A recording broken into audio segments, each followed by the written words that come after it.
Good morning. Welcome to RSBN Live. I'm Robert McNeely. We have the latest news from President Trump's visit to Riyadh, Saudi Arabia, which seems to be going in a splendid fashion. They might even have more gold in that palace than at Trump Tower, but I know that President Trump can compete with that. Great to see his peace through strength foreign policy in full effect. And yesterday, what a news day of winning, winning, winning. Are we sick of it yet? I don't think so. So let's break it down today. But first, thank you to our sponsor. Speaking of gold, Colonial Metals Group. With China acting the way it is and with that new trade announcement, which is just gigantic for the United States and quite frankly, for the People's Republic of China, still, you have to wonder if after 90 days, does that change at all? And because of that reason, freegoldguide.com/RSBN is right there for you. Paul Stone, the great CEO of this organization, knows a thing or two about gold and silver. And with the war games going on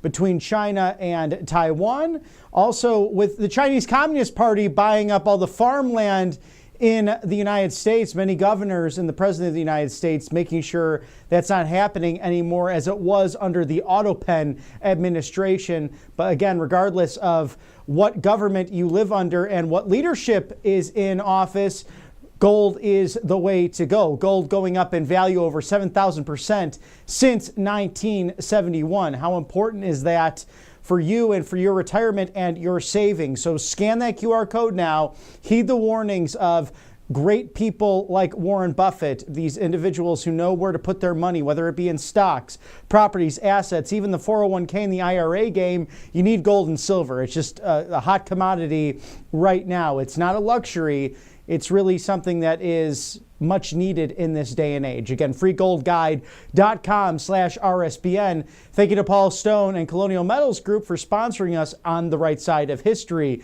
And after you financially secure your assets, the next best thing to do is make sure your health is in line. And All Family Pharmacy will make sure of that, whether it's ivermectin, methylene blue, 200 essential medications, or even those antibiotics that will help so much in your medicine cabinet. Because the sad thing is, some people like Big Pharma, although they were dealt a huge blow yesterday, don't necessarily want you to have access to medication, not because it's not stocked, but because simply it hurts their bottom line. When others make it complicated, All Family Pharmacy makes it simple. Just the meds you need in real time. They've got ivermectin, the methylene blue, these 200 essential medications, antibiotics, all stocked and ready to go so that you can have that at your home, because being unprepared is not an option anymore.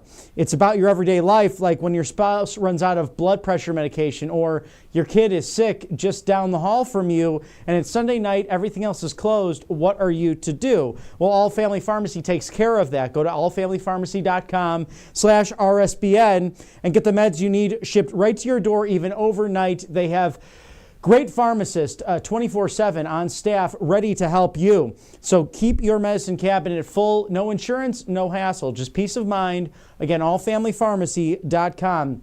For a short period of time, RSBN 10, that's RSBN 10% off your order. So again, allfamilypharmacy.com/RSBN.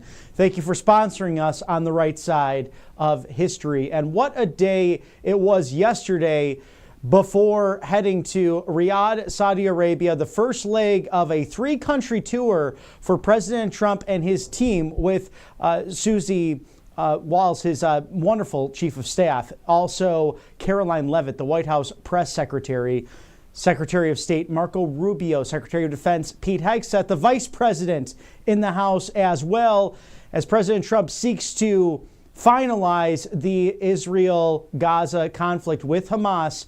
The last American hostage released, thanks be to God, Edon Alexander, hopefully will be home in New Jersey very soon. He's in the middle of checkups and in the hospital in Israel right now. And Hamas, hopefully it's the end of their existence, quite frankly. But President Trump working for peace through strength with Saudi partners, the UAE and Qatar. He will be in all 3 nations. Qatar will also gift the President of the United States with a beautiful new plane that can become Air Force One. So a great act of diplomacy there.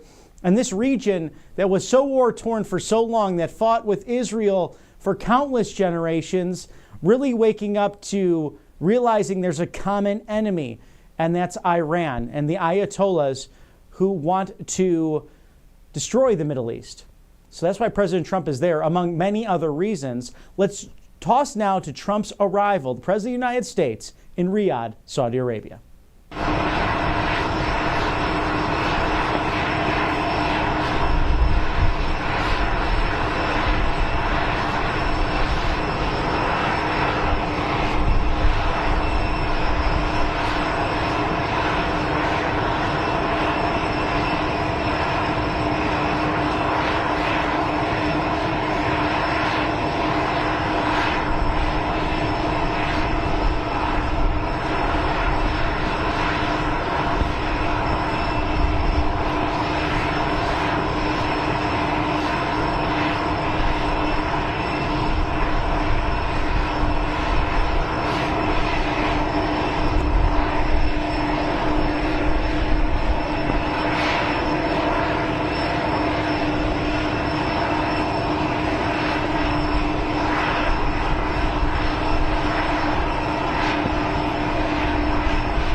And this is on the legs of the stock market skyrocketing yesterday. A great new trade deal, at least in the temporary, a 90-day moratorium, bringing down, scaling back those tariffs with the Chinese Communist Party. Some excellent talks led by Jamieson Greer, the U.S. Trade Representative, and also the Treasury Secretary, Scott Bessent, in Geneva, Switzerland, with their counterparts as well. No easy task to achieve, and that has been done. And also President Trump's executive order yesterday scaling back the cost of prescription drugs.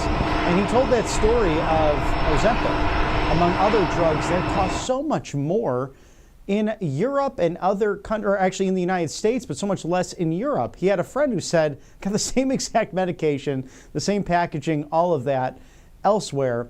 Why does it cost so much when Big Pharma is literally taking advantage of customers right here in the United States? So President Trump really leaving for this beautiful country in Riyadh, Saudi Arabia, really reading some of the tabloids and also getting some footage of the beautiful things that they're doing in Riyadh with entertainment. And it's truly living in the 21st century. So it's really incredible what's happening there, including this was the host nation of President Trump, Secretary of State Marco Rubio, and the Peace Through Strength agenda when it came to helping to end the Russia-Ukraine conflict. President Trump, after visiting in Saudi Arabia, also Qatar and UAE, will likely be going to Turkey. We'll watch and see what happens there as Vladimir Putin and Vladimir Zelensky are likely to sit down and discuss finally an end to the terrible conflict. But we thank the Saudi Arabian government because they were there with the United States, Marco Rubio, Steve Witkoff, also the counterparts from Ukraine, to discuss not only the mineral deals, but also the ending of this terrible tragedy. So this is a new Saudi Arabia in many ways. This is a situation where they're really coming into, again, the 21st century, coming into different cultural and investments as well. So there's President Trump coming off Air Force One to meet Prince Mohammed bin Salman. We'll take it there live now.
And that's President Trump with High Prince Mohammed bin Salman, who is the heir to the throne of the Saudi Arabian kingdom. So those talks underway right now.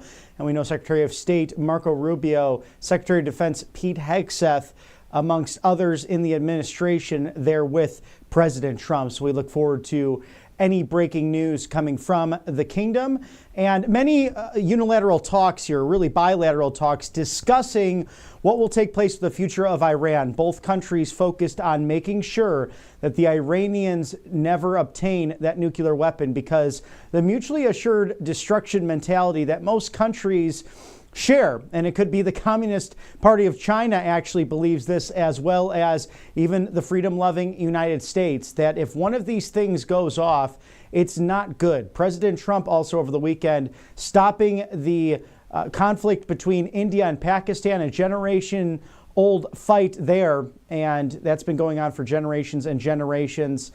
But he said, too, that could have resulted in a nuclear conflict. Can you imagine for a second if Comrade Kamala was in charge? She couldn't handle any of this. And I mean, she would not have brought back all of these hostages. She did not have the ability. It's the art of the deal. It's peace through strength. It's the art of the comeback. And President Trump displaying that on a daily basis, as we thank our sponsors here on the right side of history, angelpaste.com. Experience the miracle that is this beautiful vitamin B infused cream. It will leave your skin glowing, and in a desert condition like the Middle East or even out west in Arizona, a great thing to have. But really, if you suffer from dry hands, eczema, anything like that, it's a great product to have. And they just don't have the miracle cream paste, but also the immunity boosting orange item, which has vitamin C in it, a natural mosquito repellent, and also a facial spray for guys and gals to paint the town red. So experience the miracle today. Angelpaste.com.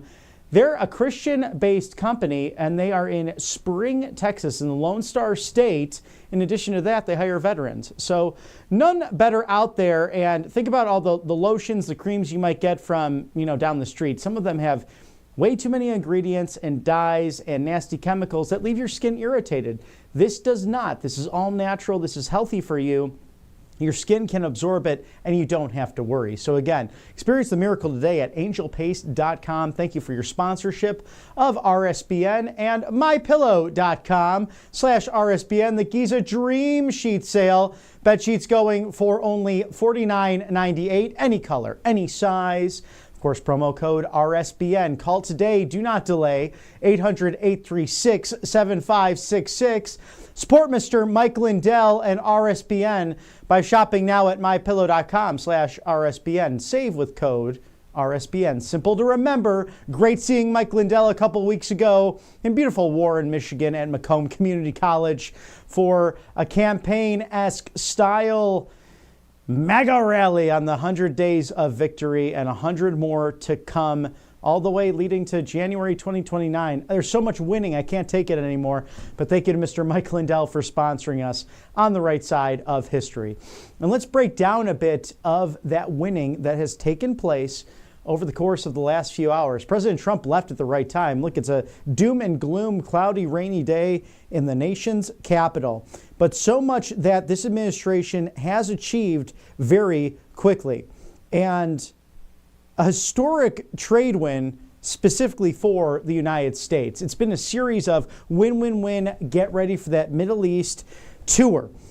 Today, on the heels of the brand new United Kingdom deal, President Trump reached an agreement with China to reduce China's tariffs and eliminate retaliation. So to retain a U.S. baseline tariff on China. So we're going down right now for 90 days at that 10% mark, and set a path for future discussions to open market access for American exports. So just yesterday, the United States issued the first joint statement on trade in many years with China after successful negotiations over the weekend in Geneva, Switzerland. Both parties affirmed the importance of the critical bilateral economic and trade relationship between both countries and the global economy. For too long now, unfair trade practices and America's massive trade deficit with China has fueled the offshoring of American jobs and the decline of our manufacturing sector. This was the main focus during the 100-day mark in Warren, Michigan, with the UAW and these great union workers who just want jobs in America, whether it be these big, beautiful plants from Hyundai and Toyota in Georgia to Louisiana and throughout the Southeast, or in Michigan, the home of the automobile. Enough is enough. We cannot continue to defund Detroit and build up Beijing. The opposite will now happen thanks to President Trump, Scott Bessent, and Jameson Greer, among other great negotiators. In reaching an agreement, the United States and China will lower the tariffs by 115% while adding that additional 10% tariff. So that baseline, very similar to what happened with the UK. Other U.S. measures will remain in place, and both sides will take actions by tomorrow on May 14th, 2025. This trade deal is a win for the United States, demonstrating President Trump's business acumen and unparalleled expertise in negotiating deals. And when this trade deal was announced with the UK just last week, that's what Howard Lutnick said, the Commerce Secretary. Said that the best negotiator, I'm pretty good at this, but the best guy is sitting right there to my left, and that's Donald Trump. Now, the Chinese actions, China will remove the retaliatory tariffs it announced since April 4th of this year, and will also suspend or remove the non-tariff countermeasures taken against the United States on April 2nd of 2025. And you can see as I'm talking over all of this, there is the procession from the Kingdom of Saudi Arabia with President Trump in the Beast. So this is always a star-studded event, very similar to what happened 8 years ago. His first international trip was to the Middle East and to the Kingdom of Saudi Arabia.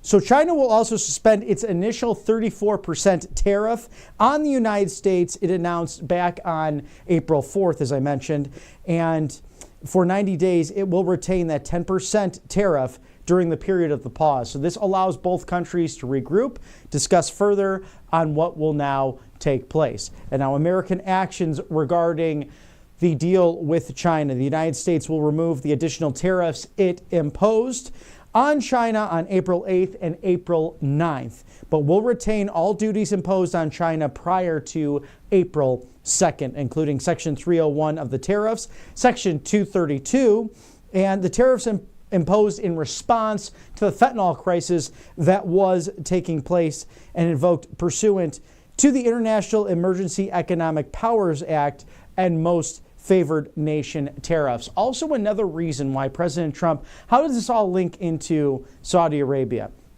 During the Otto-Penn administration, the Saudi Arabians went away from a 50-year agreement with the United States. This is part of the reason why the Nixon administration went off of the gold standard and instituted the paper money of the United States to be the world's currency, or that go-to default.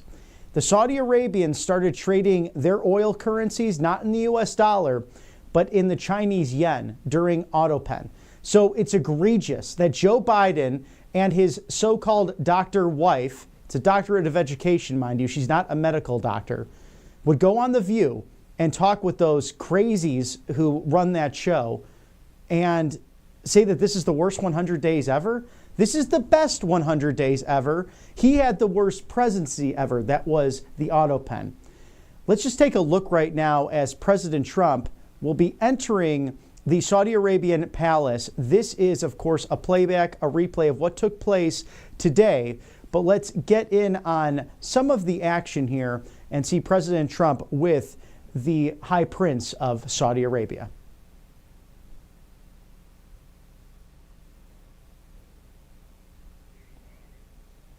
Oh, and there is no audio there, so we'll keep talking about the greatness that is this country and our work in the Middle East with President Trump in Saudi Arabia today, and an ornate, beautiful purple red carpet, if you will, purple carpet. And there is President Trump with the Prince. Mr. Mohammed bin Salman. He is the heir to the Saudi Arabian throne.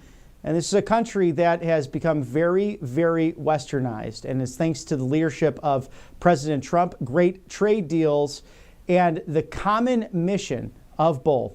We're going to toss now. We do have some audio, so we'll toss to the Prince and President Trump.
جنبك سلاح.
And an opening beautiful ceremony as President Trump and Prince Salman enter this ornate royal palace. And we look forward to further talks with the two leaders. And this is where President Trump really shines: the art of the deal, the business acumen, getting to know people on a personal level, and willing to discuss a plethora of topics and finding what common interests our two great nations have.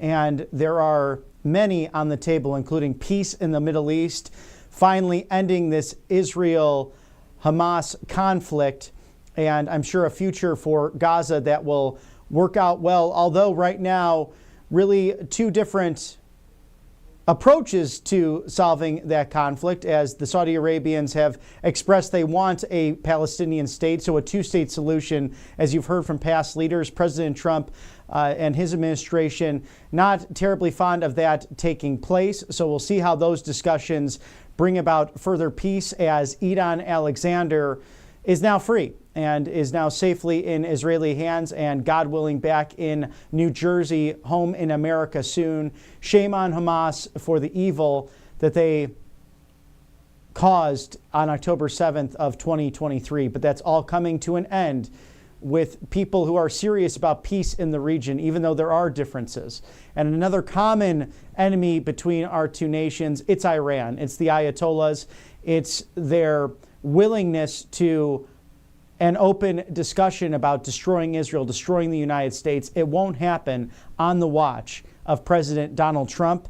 And our Saudi friends seem to be serious about this, as many things will be renegotiated. Just as I mentioned before the opening ceremonies to this great meeting, AutoPen caused the Saudi Arabians to go to the Chinese to trade oil ventures in the yen, no longer the dollar, after a 50-year agreement. They walked away because of what AutoPen did to this country. That's no longer the case anymore, as President Trump is working hard to find common ground, prevent any further wars, and also put the United States at the forefront of winning these challenges across the globe. And just some of those successes as well, with the United States suspending its 34% reciprocal tariff imposed on April 2nd of 2025 for 90 days, also retaining that 10% tariff against the Chinese Communist Party during the period of the pause. And as I go through all of these successes over the course of the last several hours, there's no audio on this, but want you to see the video of President Trump and the High Crown Prince of Saudi Arabia in order to just watch what's happening there in this ornate, beautiful royal palace. The 10% tariff continues to set a fair baseline that encourages domestic production, strengthens our supply chains, and ensures that American trade policy supports American workers first instead of undercutting them. By imposing reciprocal tariffs, President Trump is ensuring that our trade policy works for the American economy, addresses our national emergency brought by our growing and persistent trade deficit, and levels the playing field for American workers and producers. Unlike previous administrations, and quite frankly, it's all the living predecessors of President Trump that he mentioned, I don't blame so much the countries overseas. It's the ones who are sitting behind the resolute desk who cause so many troubles. But unlike previous administrations, President Trump took a tough, uncompromising stance on China to protect American interests and stop unfair trade practices. Remember when the AutoPen was a senator in 1999, he was clanking those champagne glasses with then President Bill Clinton and Vice Chairman at the time, Xi Jinping. Such a difference. All we needed was a change in the presidency, and good things on their way. Thank you to Colonial Metals Group for sponsoring us here on the right side of history as we watch President Trump's crucial meetings throughout the Middle East, starting in Saudi Arabia with Crown Prince Mohammed Al Salman. Colonial Metals Group. It's your go-to for freegoldguy.com/RSBN. Scan the QR code now. Shield your savings, because as I mentioned before, gold has gone up over 7,000% since the Nixon administration went off of the gold standard in 1971. They went for the American petrodollar, and the Saudis were pouring their monies into that. That's all changed since AutoPen, but thankfully a $600 billion deal of investments from the Saudi Arabian kingdom into the United States. But regardless of all this, how do you protect yourself outside of properties, assets, a 401k, and IRA? I'm sure you have those.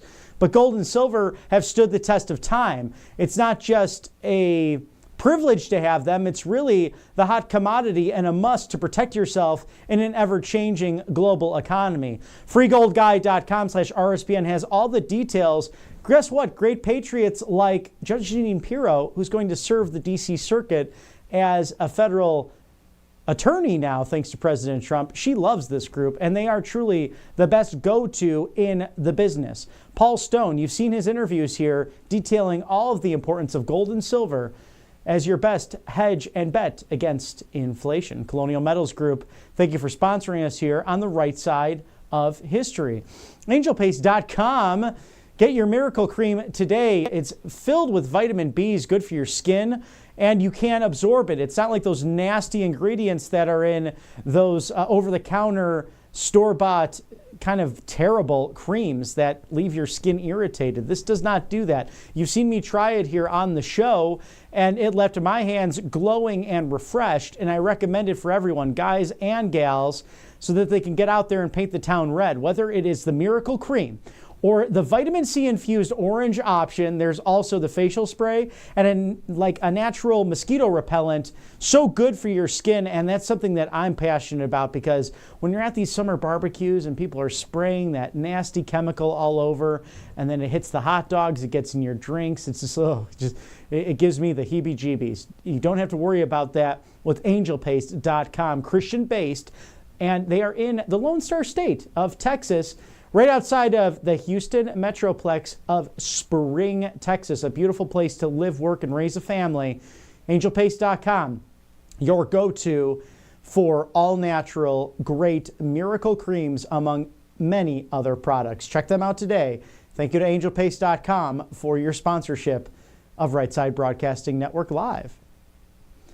And we are covering the latest from President Trump's visit to Riyadh, Saudi Arabia, bringing you all of the success over the course of really the last 24 or so hours. President Trump knows how to do that so well. It's the mic drop of we're going to win, win, win on all these different things, whether it's the UK trade deal, to the China trade deal, to everything that happened with the Big Pharma executive order. And too bad to my friends in pharmaceutical sales. You've done well. Stop harming the American people. Stop charging them too much. No one should have to foreclose on their home or lose out on a mortgage or just have this high credit card debt because they need an essential medication. Enough is enough. As President Trump said, he has a friend who has a very popular drug who got the same box, the same product, overseas. It was much cheaper in Europe. And it's the teamwork of Marty McCary and Dr. Oz, as well as President Trump, Secretary Kennedy, these great teams of health experts he's brought together. And as President Trump said at the podium yesterday in the Roosevelt Room, for some reason, everyone discounted us, and I don't think it was everyone, but President Trump had to make a point here. Ever since you get a show, it's almost like you weren't graduating at the top of your medical class or you weren't the top in the medical field. These gentlemen were. They took on so much nonsense, during COVID, and because they were taking on Big Pharma as extremists and radicals, when it was really the people who were being funded by Big Pharma. It's the people like Senator Bernie Sanders, who's all talk, no action.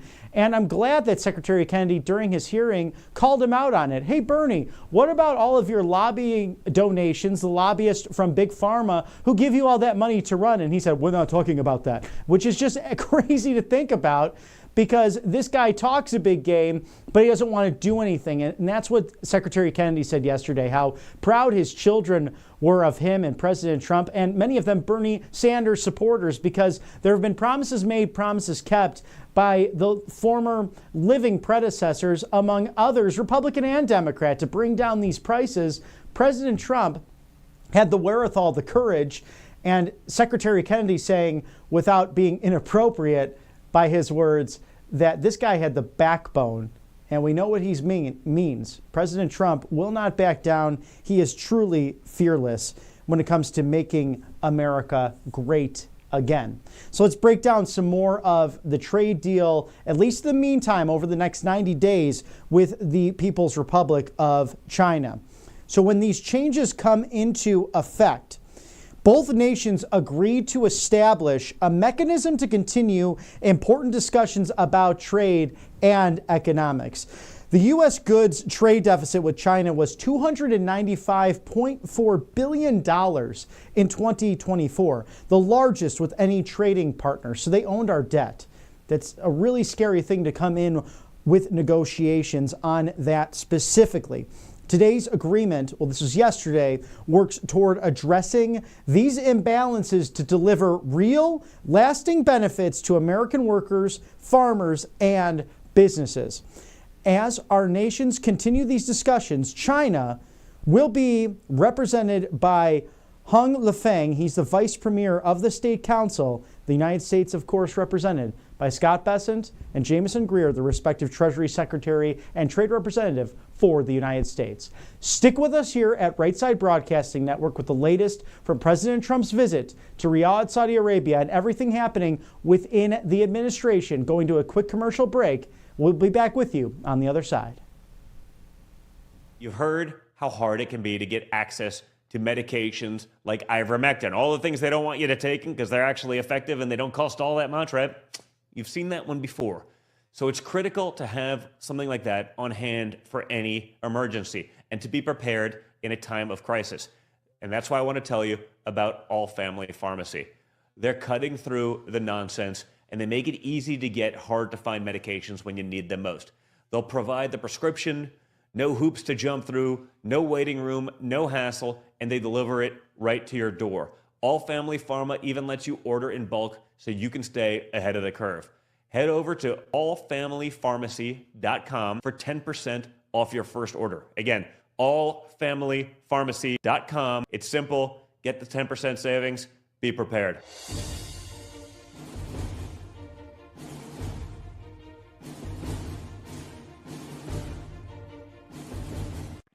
I'm Elmer Heinrich, the 91-year-old formulator of Immuno 150, an incredible nutritional supplement. There's nothing like it. Now, Immuno 150 is different because it contains 70 plant-derived minerals and 80 other nutrients.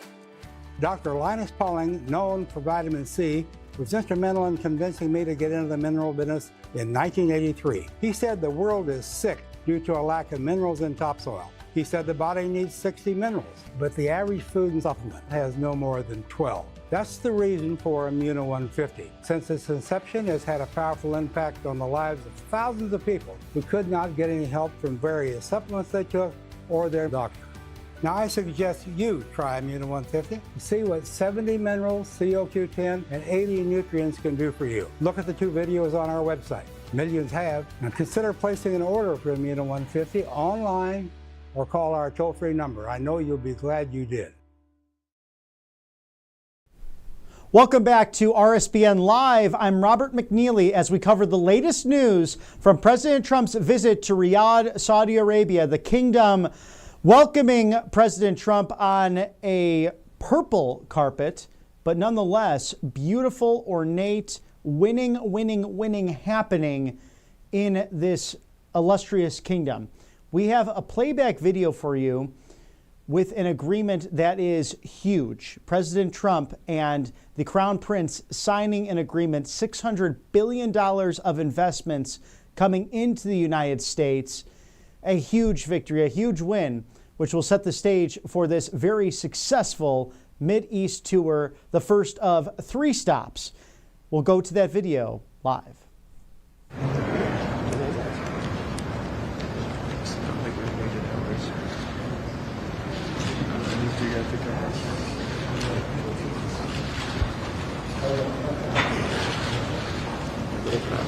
This is it's always everybody else but him.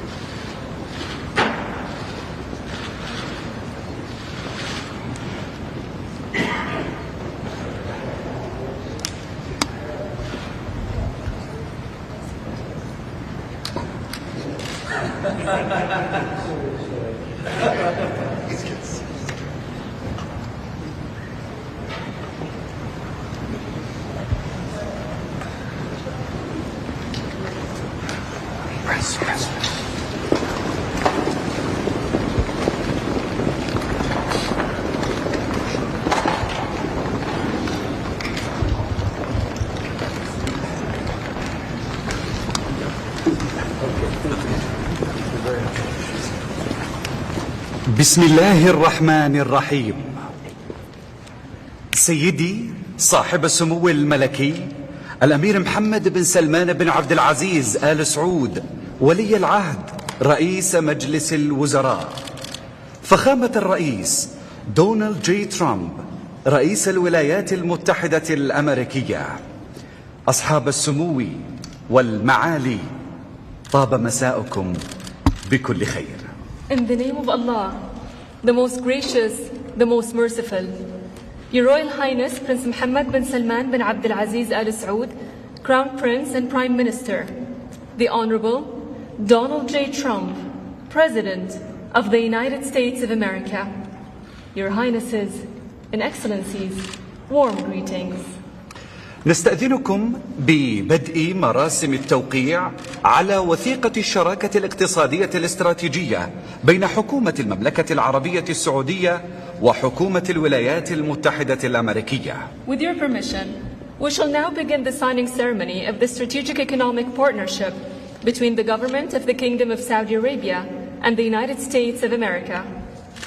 يتفضل بالتوقيع سيدي صاحب السمو الملكي الأمير محمد بن سلمان بن عبد العزيز آل سعود ولي العهد رئيس مجلس الوزراء، ويتفضل بالتوقيع عليها أيضا فخامة الرئيس دونالد جي ترامب رئيس الولايات المتحدة الأمريكية. Signing on behalf of the Kingdom, His Royal Highness Prince Mohammed bin Salman bin Abdul Aziz Al Saud, Crown Prince and Prime Minister.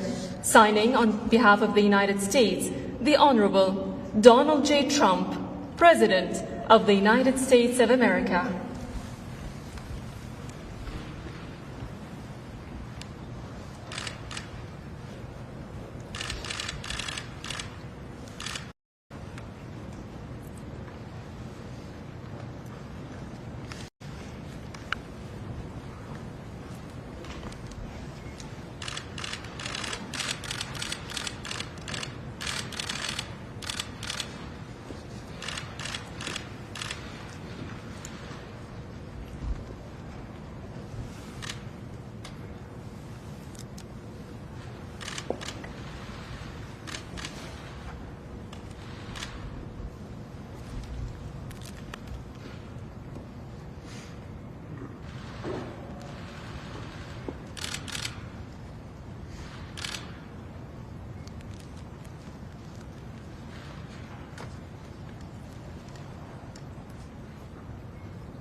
والآن نستأذنكم سيدي صاحب السمو وفخامة الرئيس ببدء مراسم التبادل والإعلان عن عدد من الاتفاقيات والمذكرات الثنائية بين المملكة العربية السعودية والولايات المتحدة الأمريكية. Your Royal Highness, Mr. President, with your permission, we shall now begin the ceremony of exchange and announcements of number of bilateral agreements and memorandums between the Kingdom of Saudi Arabia and the United States of America.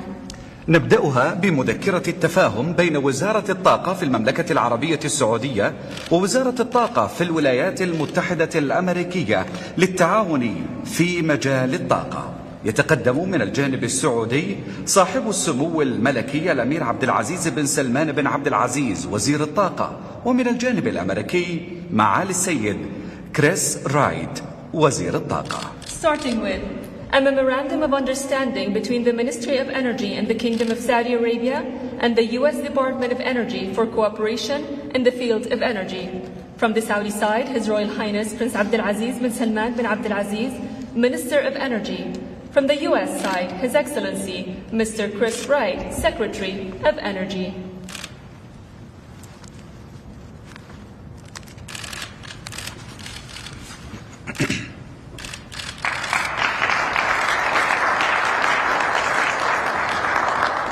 يلي ذلك مذكرة نوايا بين وزارة الدفاع في المملكة العربية السعودية ووزارة الدفاع في الولايات المتحدة الأمريكية في شأن تحديث وتطوير قدرات القوات المسلحة السعودية من خلال القدرات الدفاعية المستقبلية. يتقدم من الجانب السعودي صاحب السمو الملكي الأمير خالد بن سلمان بن عبد العزيز وزير الدفاع، ومن الجانب الأمريكي معالي السيد بيت هيكسل وزير الدفاع. Next, a letter of intent between the Ministry of Defense of Saudi Arabia and the U.S. Department of Defense regarding the modernization and development of the capabilities of the Saudi Armed Forces through future defense capabilities. From the Saudi side, His Royal Highness Prince Khalid bin Salman bin Abdul Aziz, Minister of Defense. From the U.S. side, His Excellency Mr. Pete Hegseth, Secretary of Defense.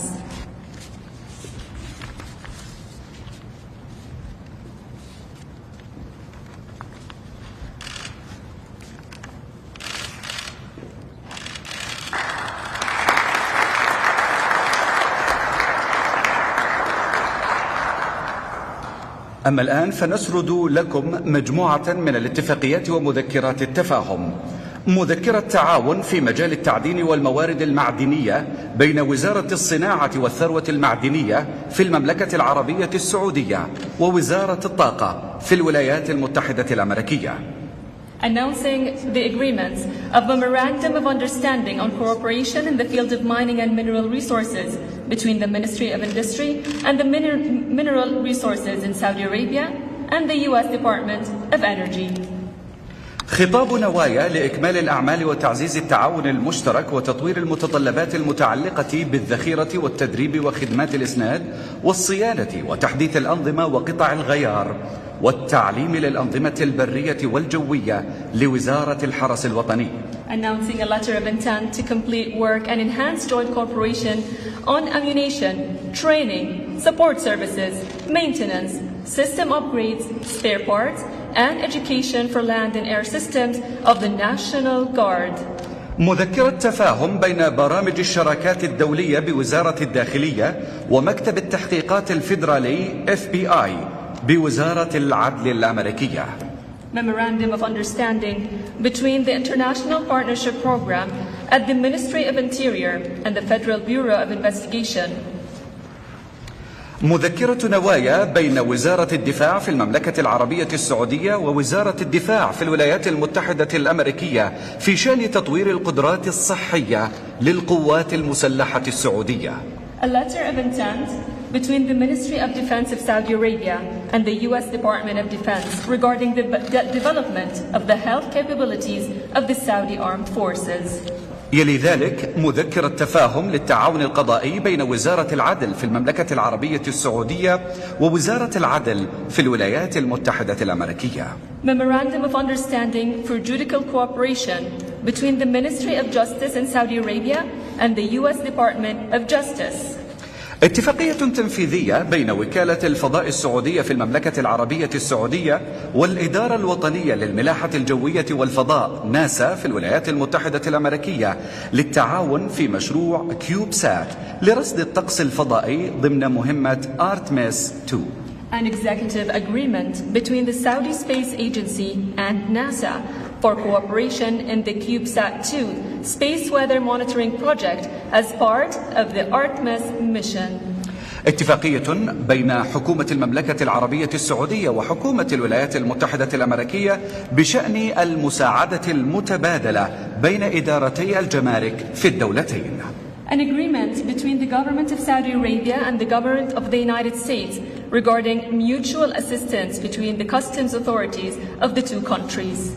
يلي ذلك بروتوكول تعديل اتفاقية بشأن النقل الجوي بين حكومة المملكة العربية السعودية وحكومة الولايات المتحدة الأمريكية. Next, protocol amending the air transport agreement between the government of Saudi Arabia and the government of the United States of America. بعد ذلك مذكرة تفاهم للتعاون بين المعهد الوطني لأبحاث الصحة في المملكة والمعهد الوطني للحساسية والأمراض المعدية في الولايات المتحدة الأمريكية في مجال البحوث الطبية الخاصة بالأمراض المعدية. Next, a memorandum of understanding between the National Institute for Health Research in Saudi Arabia and the U.S. National Institute of Allergy and Infectious Diseases on medical research related to infectious diseases. اتفاقية تعاون بين الهيئة الملكية لمحافظة العلا ومؤسسة سميثسونيان من خلال المعهد الوطني لحديقة الحيوان وعلم الأحياء للمحافظة على البيئة. Cooperation agreement between the Royal Commission for Al-Ula and the Smithsonian Institute National Zoo and Conservation Biology Institute. اتفاقية أخرى اتفاقية تعاون بين الهيئة الملكية لمحافظة العلا ومؤسسة سميثسونيان من خلال المتحف الوطني للفنون الآسيوية. And last but not least, cooperation agreement between the Royal Commission for Al-Ula and the Smithsonian Institute National Museum of Asian Arts. ليس هذا فحسب، بل الشراكة الاستراتيجية التي استمرت لعقود طويلة ستمتد بتوقيع المزيد من الاتفاقيات ومذكرات التفاهم في المنتدى الاستثماري السعودي الأمريكي، راجين للبلدين شراكة مستدامة ومستقبل مزدهر. To hear, this decades-long strategic partnership will continue with more signings of agreements and memoranda of understanding at the Saudi-US Investment Forum. In closing, we wish both nations a fruitful partnership and a prosperous future. Thank you.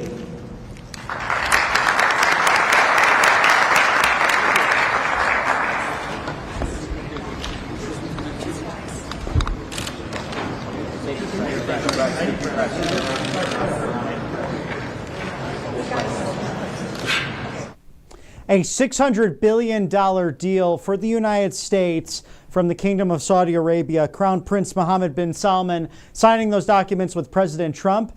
I like the ring it has to it of His Excellency and Royal Highness. I think that's proper to say to President Trump. You won't usually hear that in a constitutional republic, but of course they are in a Unitarian theocracy, a situation of a total authoritarian rule under Sunni Islam. So it's a little bit different, a little bit with the formalities and the titles that you will get in a formal ceremony as such. So President Trump and the Crown Prince enjoying their time together, this great deal that includes a military agreement as well with the selling of many of our great technologies and defense systems. So we will see this partnership grow and strengthen as now I'm sure they will discuss the Israel-Hamas conflict, the end of that, and also the Russia-Ukrainian conflict. Everything seems to be coming to an end when it comes to these terrible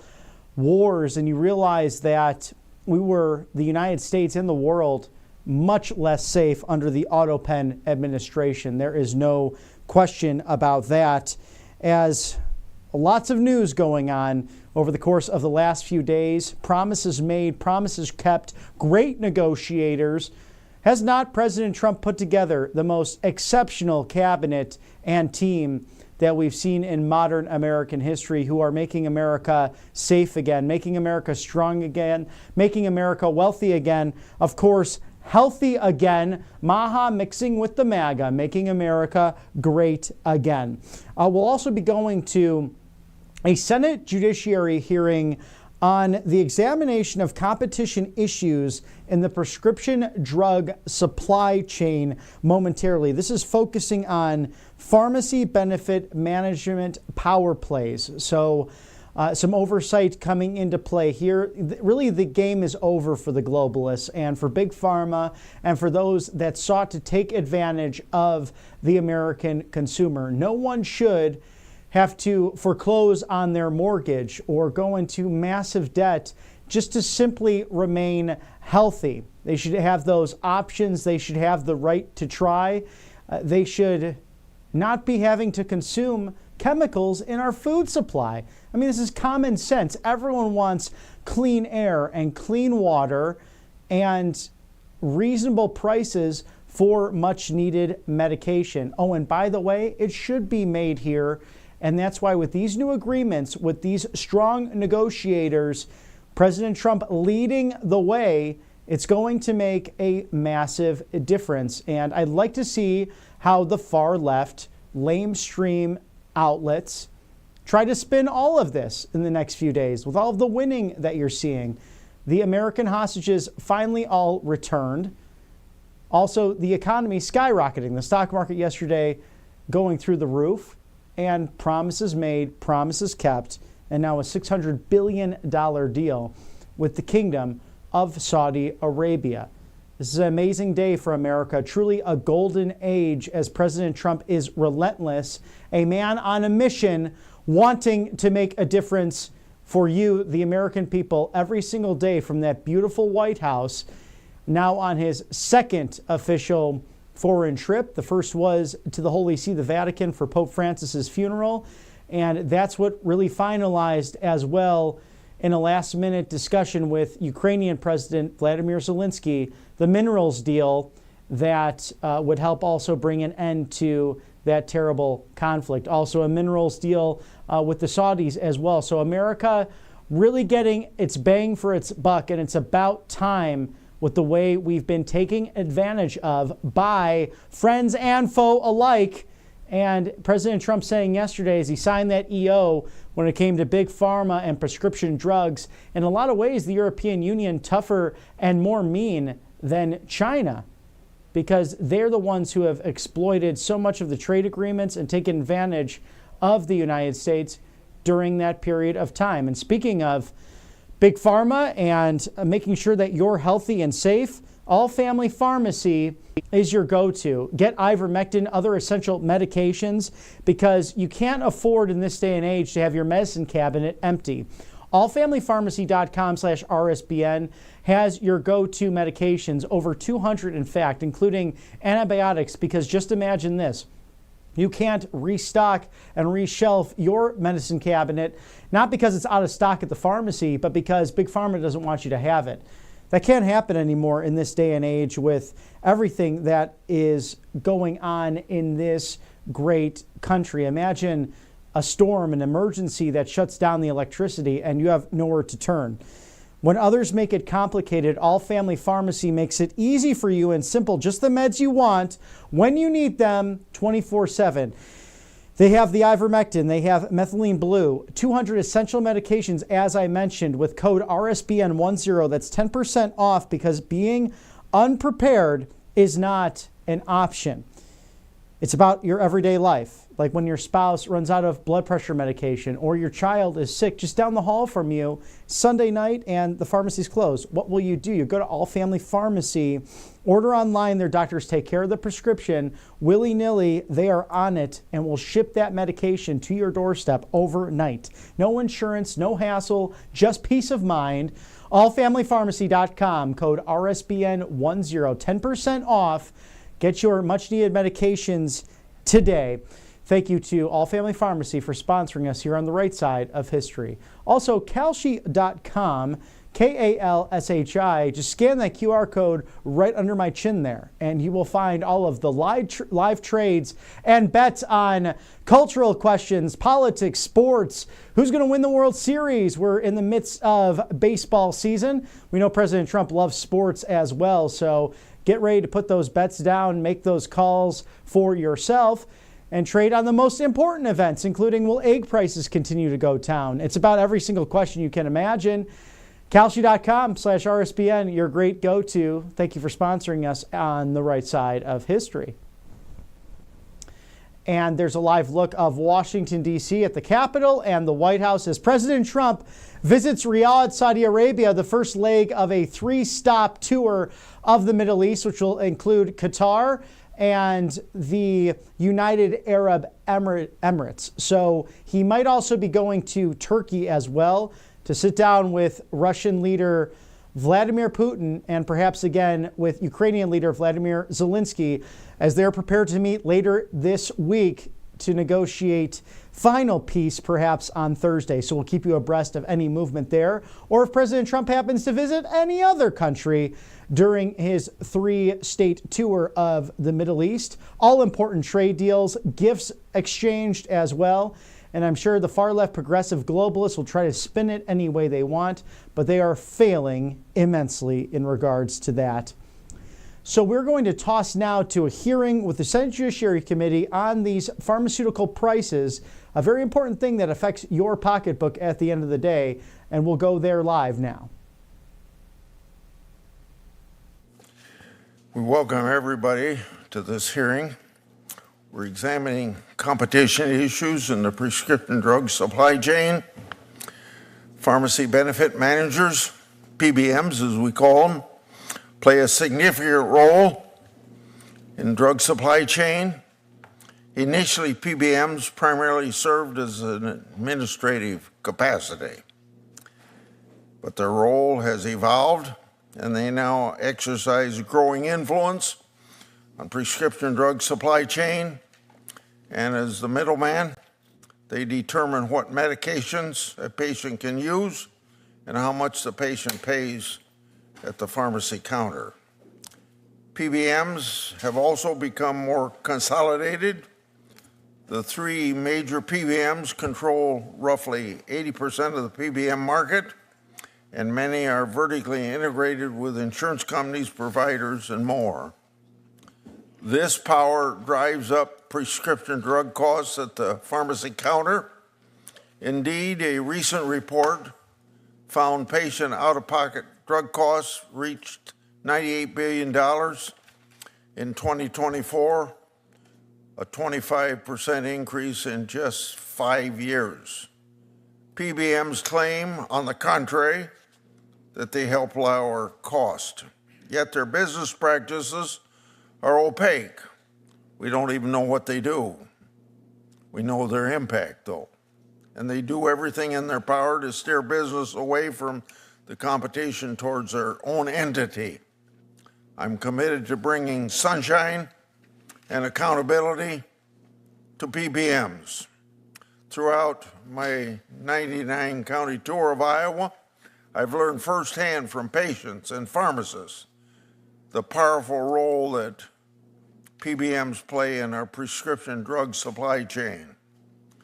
To name one example, last summer an Iowan told me her prescription medications had increased from $300 to $1,000 per month. Another Iowan wrote to me recently saying she's scared, that's her word, about her local pharmacy closing, which would leave a void in her community. I hear often from rural Iowa pharmacists about the vital services they perform for their community. We have one Iowa independent pharmacy with us today, but they don't know how much longer they can stay open. PBMs are steering more patients away from their local pharmacists through low reimbursement, mail order requirements, and limiting patient choice. Iowans are fed up with the skyrocketing cost of prescription drugs and reduced access. Americans are fed up as well. They're eager for Congress to act to put a stop to shady PBM practices. So I've taken a multifaceted approach to lowering drug costs, holding BPMs and holding PBMs accountable. I partnered with Senator Wyden on a 2-year investigation in insulin price gouging. Our investigation found that PBMs encourage drug makers to spike the drug's list price in order to offer a greater rebate. This in turn allows manufacturers to secure priority placement on covered meds, all at the expense of patients. I've pressed FTC to study PBMs and their impact on competition and drug prices. The FTC's 2 interim staff reports are helpful, but I'm eager to get a full study from the FTC's complete with legislative recommendations. That's why this committee recently passed a bill entitled Prescription Drug Pricing for the People Act, which would hold FTC accountable in producing their PBM study in a timely manner. A timely report on PBMs is critical if we can stop some anti-competitive PBM behavior this very day. Arbitrary clawbacks and spread pricings are documented tactics of PBMs, deploying those to fill their pockets at the expense of patients and pharmacies. This has to stop. Senator Cantwell and I have worked on a bill that we entitled the PBM Transparency Act through the Commerce Committee to direct the FTC to stop deceptive and unfair pricing schemes by PBMs, as well as to require more transparency. I've also worked on and supported the Finance Committee's PBM legislation from the last Congress. And I've talked to Senator Crable, and after we get done with some important reconciliation legislation, he indicated he'd like to move on in that area. For too long, PBMs have played a powerful role in determining a patient's access to prescription drugs and their cost. PBMs have only expanded that role in recent years, but their pocketbooks have expanded in ways that don't add up based on the services provided. While PBMs get richer, hardworking Americans pay more and more for their medications. Local pharmacies are shuttering. I'm hopeful that this hearing will shine light on how we can rebalance the power and hold PBMs accountable. I look forward to the testimony of our witnesses today. Senator Durbin. Thanks very much, Chairman Grassley. If charges were leveled against the members of the United States Senate and they were accused of legislating, there's no evidence to show it. This is our 5th month of session this year. We've had 5 bills on the floor of the Senate. 5. I want to thank Chairman Grassley for this hearing. This is a bipartisan issue. This is one where Democrats and Republicans, through your leadership, Mr. Chairman, and others, can really bring a measure to the floor that Americans give a damn about: the high cost of prescription drugs. It's a real worry for people as to how they're going to pay for the things that they need to keep themselves healthy and to avoid some terrible outcomes. People in the United States pay the highest prescription drug prices in the world, the highest in the world. On average, 4 times more than people in similar countries pay for brand name medications. 4 times. Democrats took the first step to address this issue 3 years ago by passing the Inflation Reduction Act. It wasn't popular on that side of the aisle, but we passed it.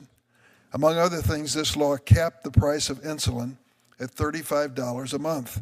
It set a $2,000 limit on annual out-of-pocket expenses for seniors, $2,000 a year. Still a lot of money for a person on a limited income, but at least it's a figure that they can think about and budget for.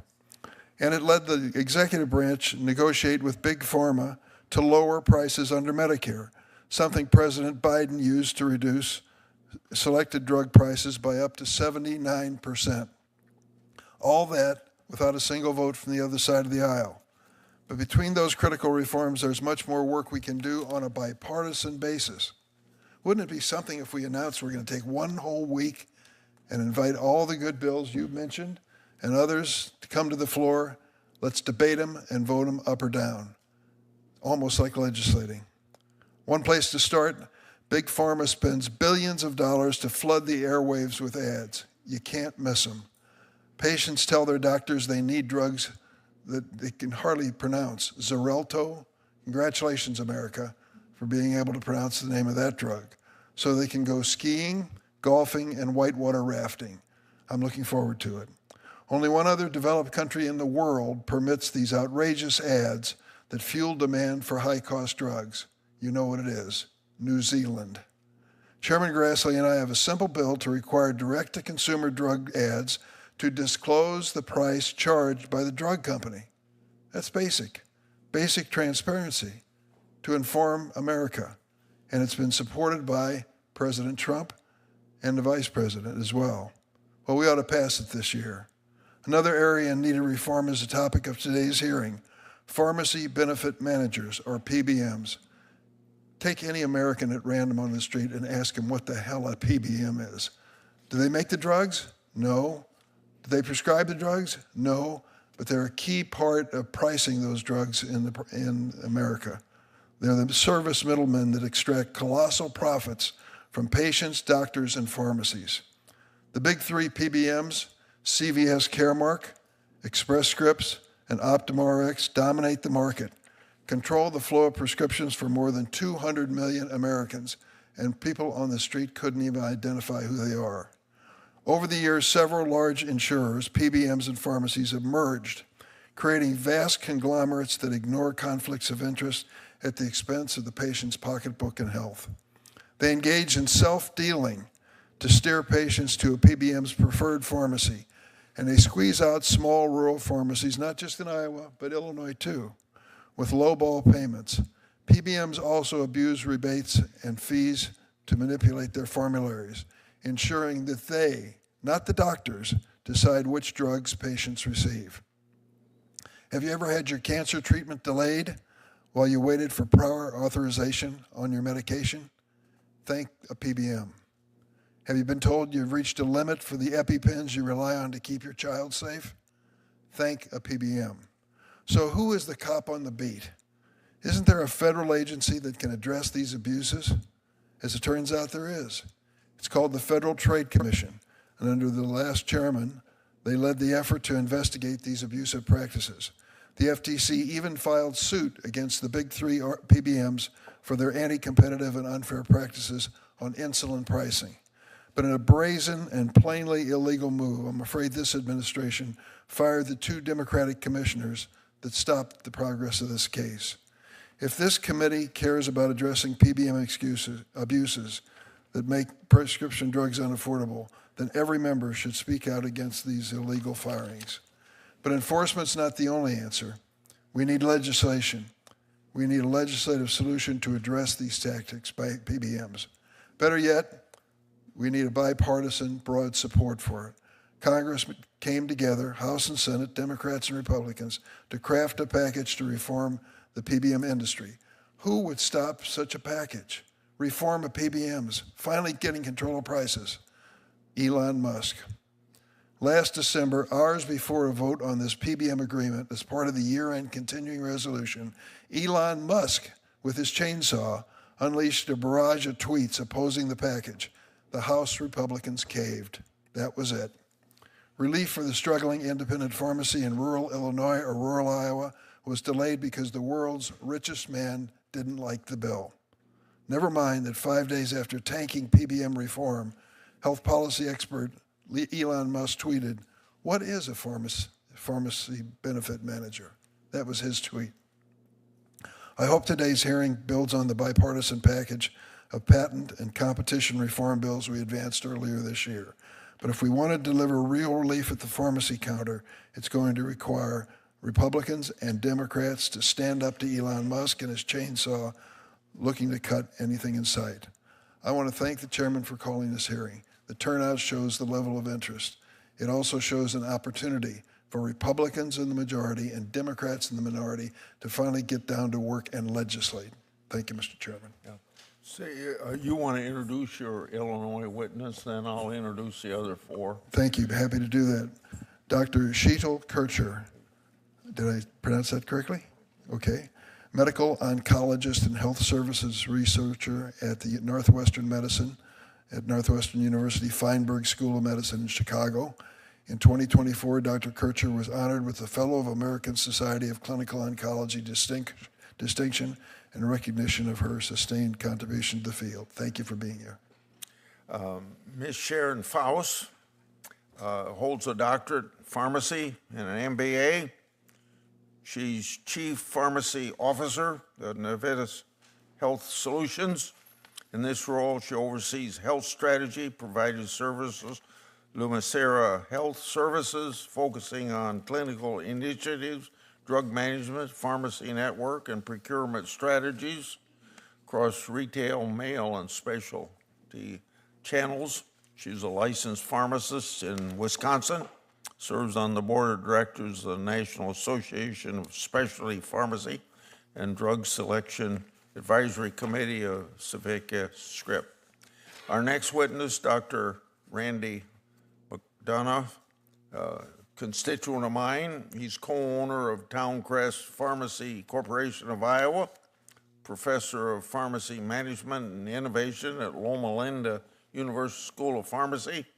Dr. McDonough is published and has presented nationally and internationally on pharmaceutical care, medication therapy management, and implementing patient care services in community pharmacy settings.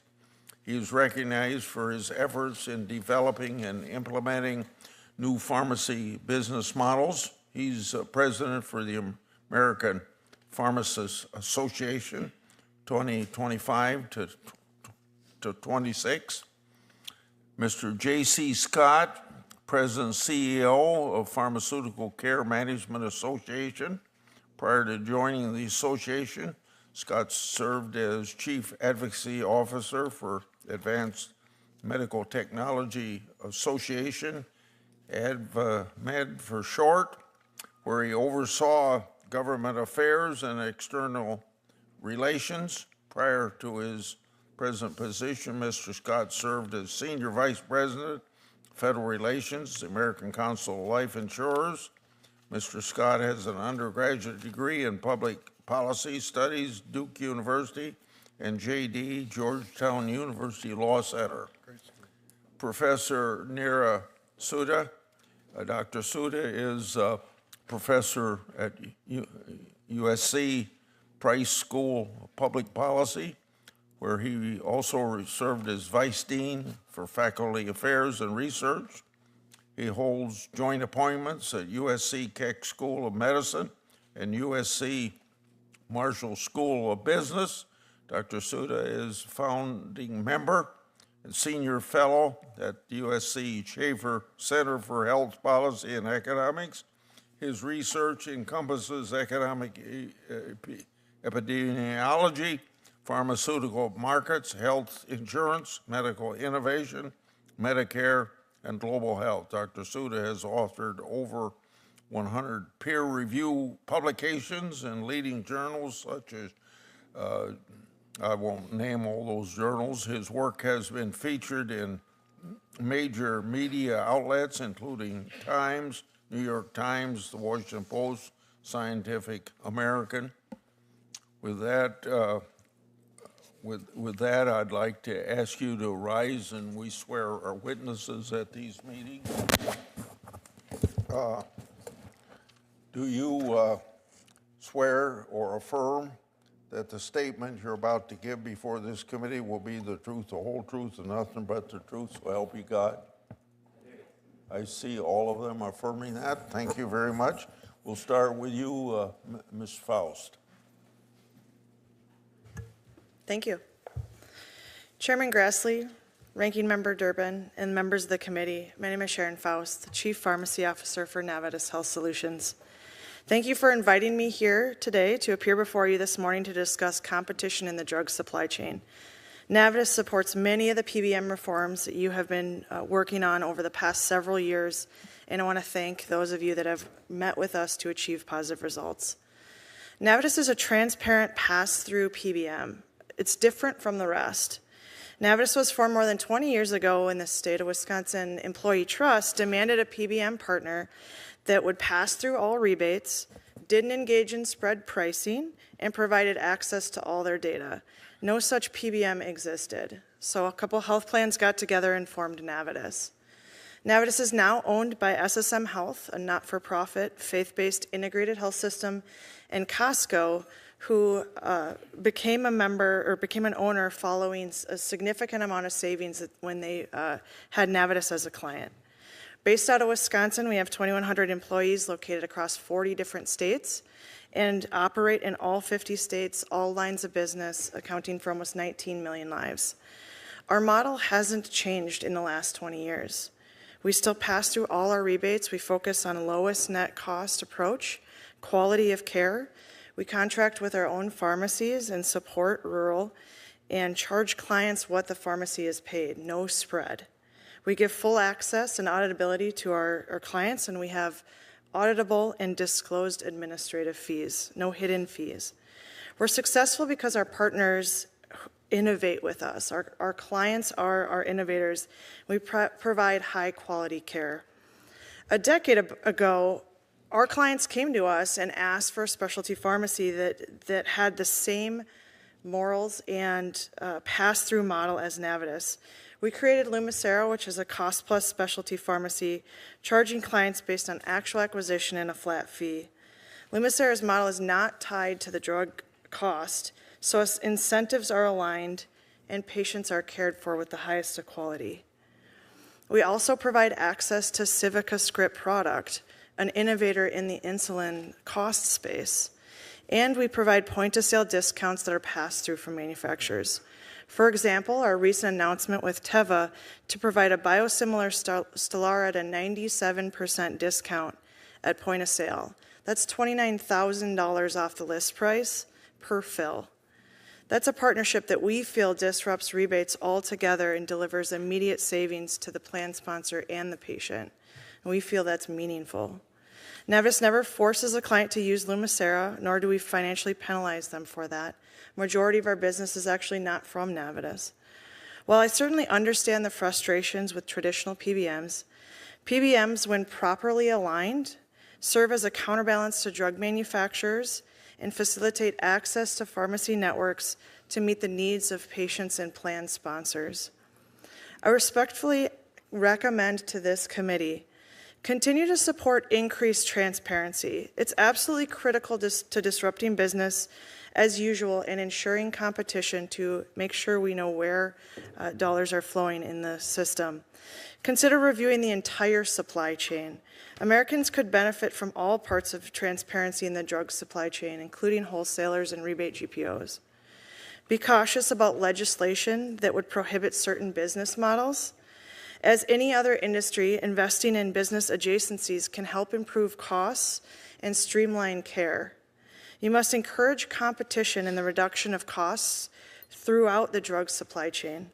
Consider language that focuses on behaviors and not broad prohibitions on ownership models. I thank you for inviting me to testify and for looking out for American families, businesses, and patients as the cost of healthcare continues to rise. I look forward to your questions. Thank you, Ms. Faust. Dr. Kircher. Chairman Grassley, Ranking Member Durbin, and members of the committee. Thank you for the opportunity for me to be here today. My name is Sheetal Kircher. I'm a medical oncologist at Northwestern Medicine in Chicago, where I specialize in treatment of GI cancers, so pancreas, colorectal cancer. Like Senator Durbin mentioned, when I ask my colleagues or patients what a PBM is, they have no idea. But if you ask about their experience with obtaining specialty drugs, you will get a strong response and likely a story of a patient who had a delay in their care or could not afford their medication. While I'm speaking from the perspective of an oncologist, patients with other complex conditions from rheumatology, gastroenterology, other specialties face similar challenges. So a few weeks ago, I met a 46-year-old high school math teacher from the suburbs. He was the kind of guy that you would want teaching your kids. Energetic, engaged, had 2 kids of his own. He'd been dealing what he thought was constipation, too much junk food, not enough water, but unfortunately what he was dealing with was much more serious. He has a locally advanced rectal cancer that was nearly blocking his bowels. So within 48 hours, my team, including surgery, radiation oncology, we had met him, reviewed his labs, his scans, his biopsy, and we had developed a treatment plan with curative intent. Time was absolutely critical. I entered his oral chemotherapy prescription into our EMR, directed it towards our in-house hospital-based specialty pharmacy that's accredited, designed to work with my team. But just as happens with about 60% of the medications that we prescribe, the PBM redirected my prescription to a different specialty pharmacy, one that they owned. We had no say in the matter. Then we waited. 2 weeks passed. We submitted documentation, clinic notes, pathology reports, justifying a treatment plan that followed every national guideline. During that wait, his bowel symptoms worsened, and he desperately wondered why he had not started treatment yet. That is what we're up against. First, PBMs do not offer the specialized expertise and support that patients with complex conditions need. Cancer therapies requires precise handling, close monitoring, and a deep knowledge of the disease. Our pharmacy is staffed by oncology-trained clinicians who don't just fill prescriptions, they educate patients, track adherence, manage side effects, and communicate directly with my team. This tight communication keeps patients safe, out of the hospital, and keeps them on their treatment when appropriate. Our team finds financial assistance, charitable foundations, copay programs, grants to help reduce the out-of-pocket costs for patients, which oftentimes is what's standing between them taking the medicine and not. This is something that the PBMs don't typically do. And second, PBMs impose utilization management practices and medication switches that can delay care. So clinicians and patients, we recognize that there needs to be some level of utilization management, like prior authorizations, in order to ensure that these expensive, potentially toxic medications are used appropriately. We get that. But when PBM-owned pharmacies are our only option, these safeguards turn into major roadblocks. Complex approval processes, prior authorizations will delay us for days or weeks because of a lack of integration with our care. Our specialty pharmacy can accelerate these approvals because they have direct access to clinical records, and it avoids this back and forth that literally is sometimes with a fax machine, which delays treatment. So PBM policies can also have unilateral drug substitutions. So for my patient, I prescribed a low-cost biosimilar, and the PBM replaced it with a brand name, likely due to rebate incentives. So when we're trying to do the right thing, prescribing biosimilars for costs, we have substitutions that are done without consulting me. It's unclear who benefits from those savings. Does the payer benefit? And most importantly, do my patients benefit? Finally, PBM-owned specialty pharmacies contribute to waste. When therapies change, as they do a lot, my pharmacist knows immediately and pauses the prescription. Because of the disconnect of PBMs, oftentimes my patients will have like extra medications that we are literally throwing away. These are tens of thousands of dollars that we are throwing away. So caring for patients with cancer is demanding, oftentimes heartbreaking, and a true privilege. Nothing is more difficult for the patient or for me as their doctor is telling them that they have cancer. It marks the start of a journey. And it's 11:01 on the East Coast, 6:01 in Riyadh, Saudi Arabia. President Trump with the Crown Prince Al Salman looking to go to a conference center tonight for some more proceedings with this bilateral meeting. If you're just joining us now, I'm Robert McNeely. You were just watching the Senate Judiciary hearing on all of the pharmaceutical pricing that takes place. So some expert witnesses, whether they be doctors or in the medical arena, all looking to come to this common goal. Senator Durbin, the ranking member of the Judiciary Committee, and Chuck Grassley, the chairman of that, coming together to put forward a new bill in the United States Senate. And I thought for a second when ranking member Durbin mentioned there's only been 5 bills on the floor of the Senate this year, it's never a bad thing when the Senate's not putting too much out there, because in all likelihood, they're not harming you as a result. So I don't mind if it's just a few pieces of legislation versus some of the more that we've seen in the past. But President Trump is ready, willing, and able to make America great again. We saw that earlier with the $600 billion deal with the Saudi Kingdom, as the executive order did happen yesterday as well, before hitting the first leg of his Middle East trip over the course of this week, with the signing of the executive order to create more competition in the prescription drug supply chain. So now a legislative reaction to that. And this is something, as I rarely agree with Senator Dick Durbin of Illinois, who is retiring, thank God for that. But he mentioned that this is bipartisan, that people are concerned about their cost of drugs. They're concerned about drugs being made overseas, like in the Chinese Communist nation of the People's Republic. That can no longer happen. And President Trump working hard with congressional Republicans and hopefully some Democrats to really get this over the line, because it once was promises made, but promises not kept by prior administrations, because look, they were literal slaves of Big Pharma and the lobbyists who poured money into their campaigns. Senator Kennedy, or Secretary Kennedy, called it out during his confirmation hearings with Bernie Sanders, the so-called populist, the so-called fighter of the people. Nothing could be further from the truth with his private jets and his Fight the Oligarchy tour, when he's literally being funded by the oligarchy. So a massive hypocrite there.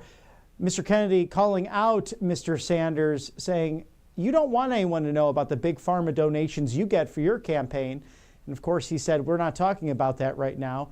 And RFK Jr. said, no, let's talk about it, because according to him yesterday, President Trump having the backbone, the wherewithal to take on Big Pharma. And it's that art of the deal, the art of the comeback, that business acumen that he learned long ago at the University of Pennsylvania School of Finance, the Wharton School, in fact, who has graduated some of the best, the most brilliant and finest in all of American and international business. President Trump is one of their grads, and you see this with his business acumen and common sense in his trade deals, in his military deals. $600 billion coming into the United States on his second foreign trip. This is the first leg in Saudi Arabia of a 3-state tour to the kingdom, also Qatar and the United Arab Emirates. These are our friends in the region. We should be working together. And the last administration really put our relationship up against the ropes, with the Saudis turning to the Chinese with the yen to trade in petrodollars, breaking a 50-year agreement because of what Joe Biden did on the world stage, making things unsure, uncertain, and definitely dangerous. There's a common enemy with the Islamic Republic of Iran, and the fact that they cannot obtain a nuclear weapon. For those not following this, the foreign policy is very clear. The Iranians don't believe in mutually assured destruction, and President Trump believes in peace through strength. So they're willing, they talk about it, they threaten Israel, the United States, they threaten Saudi Arabia with the horrible idea of nuclear war. We know if one of those rockets went off, it is the end of times. It's that simple. Even the Chinese Communist Party understands something so serious. But during the Autopen administration, you had people like Vladimir Putin in Russia, the Ayatollahs in Iran, who would throw it around willy-nilly. We never heard it so often, perhaps since the last time that happened to end World War II. And of course, the discussion of the Cold War at moments when that was heated up throughout the decades. This is a scary time, but President Trump willing to take it head on with his great negotiation team. We know who's with him today. Susie Wiles, his chief of staff, Caroline Leavitt, the press secretary, of course, Department of Defense Secretary, the chief of the Pentagon, Pete Hegseth, and Secretary of State Marco Rubio, doing an outstanding job. Thank you to our sponsors here at Right Side Broadcasting Network Live. Brightcore, you got to get the kimchi because it's all about the gut health. This is where it starts. I've tried this great product myself. gut health, immune support, anti-aging properties. Call today. Do not delay. 888-722-0936. Brightcore's Made in the USA Kimchi 1. Get 25% off now with code RSBN. Visit mybrightcore.com/RSBN or call 888-722-0936 to receive an additional 25% off, so totaling 50% off. So if you get that moment over the lunch hour, next hour, or maybe you're taking an early one right now, or if you're on the West Coast, maybe a delay of going into the office and you have some time at home, give them a call today. 888-722-0936. Want to do some research beforehand? Of course, mybrightcore.com/RSBN. A great product made in the USA. If you want a productive day or just want to be more present with your friends and family, this is the go-to. There's President Trump in the Beast with the Prince Mohammed Al Salman ready to enter this beautiful conference hall at 6:08 p.m. Saudi Arabian time. They're in the capital of Riyadh, and this has been a star-studded event since they touched down in the kingdom. And now President Trump exiting the Beast. We'll go live there to get some sights and sounds on this beautiful diplomatic state trip to the Kingdom of Saudi Arabia.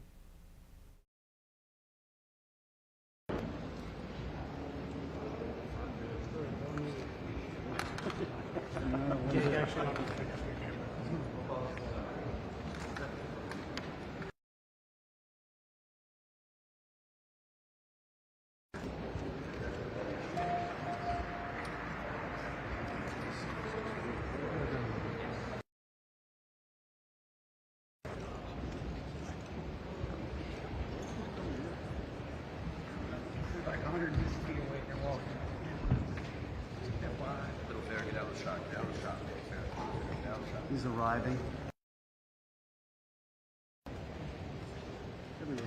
8 decades of Saudi-American partnership. They're moving forward to the gallery of memories. The journey begins with a historic moment. As you can see, here at the center of the exhibition stands a historic disc, a significant piece gifted in 1950 to King Abdulaziz bin Abdurrahman Al Saud by US President Harry Truman.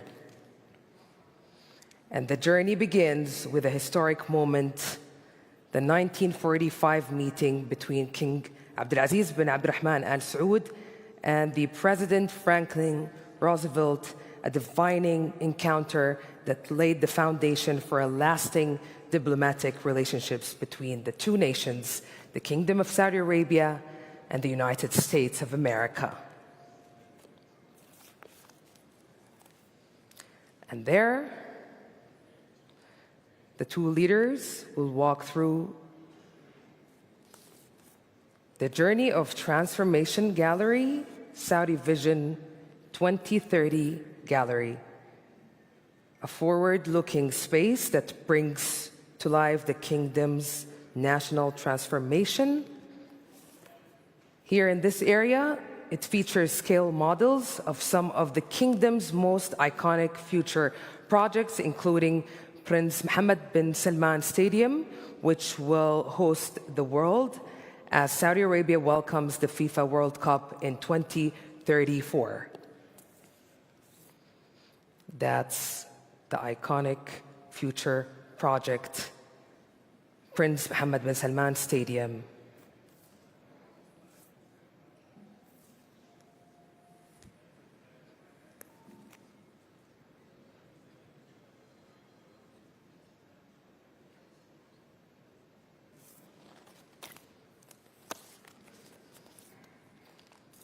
And now, the journey brings the distinguished leaders to the Prosperity Hall, a celebration of enterprise and partnership.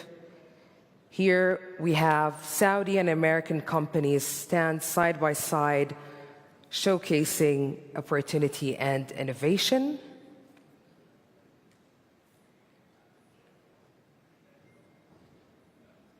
This is prosperity redefined, ladies and gentlemen.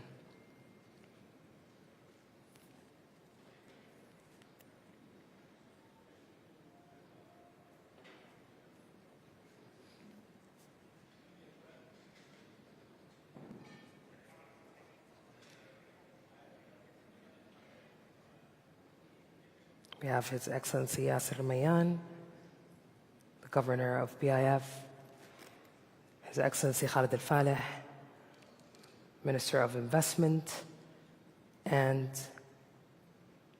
Engineer Amin Al-Nasir, CEO of Aramco.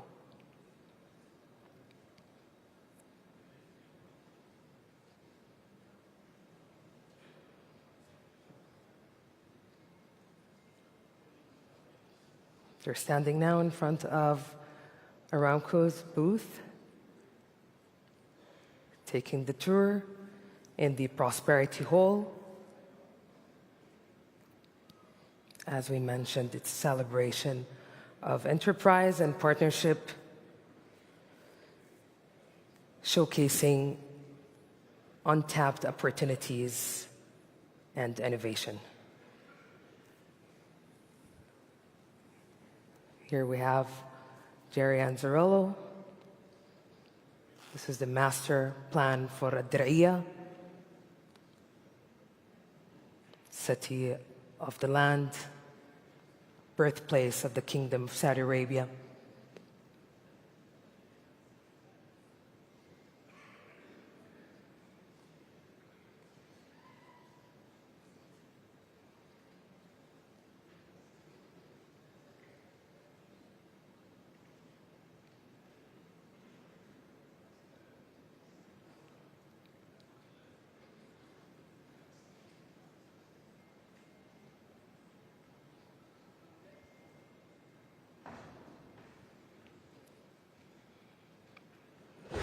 No, that's this. But if you look here, right, we'll show them tonight. You know, we don't have the time. But I think this one tonight it goes up and down. Yeah. But this will be all done by 2030, thanks to His Royal Highness. Well, we will house 100,000 people up here, and 7 years later we're on time and on budget. And Dan Sullivan was a great guy. He came here and saw His Royal Highness's vision. He said, I'm running the infrastructure department for the president. How did his...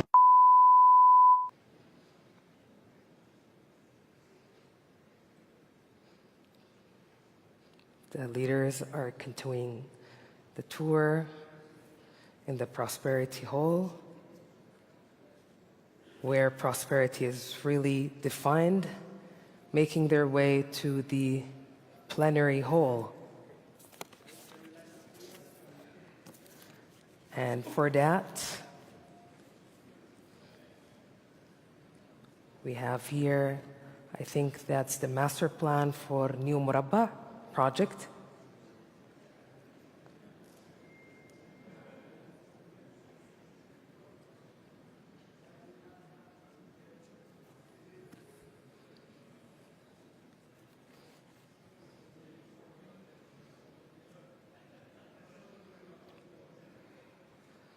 A project that's redefining urban design, planning, and development.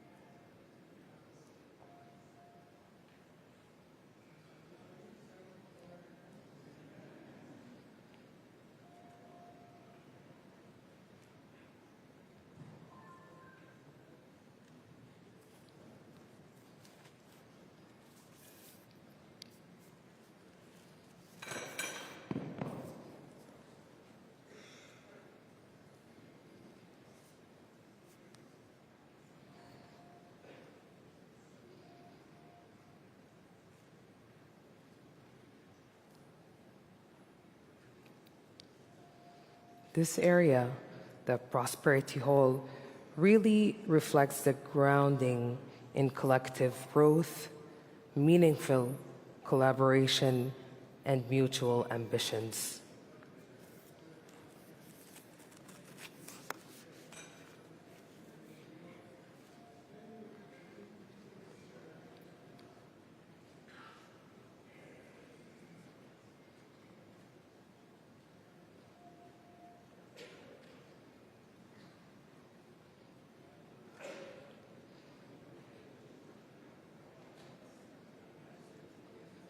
Now they're taking a look at the Red Sea Global.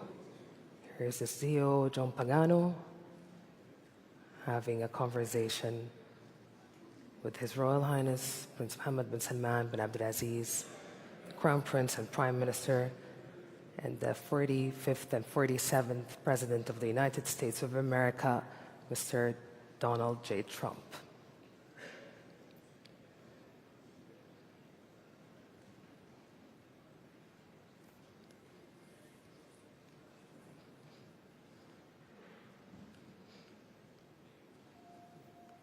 The Red Sea Global, redefining regenerative tourism locally, regionally, and globally.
As you can see, distinguished guests, ladies and gentlemen,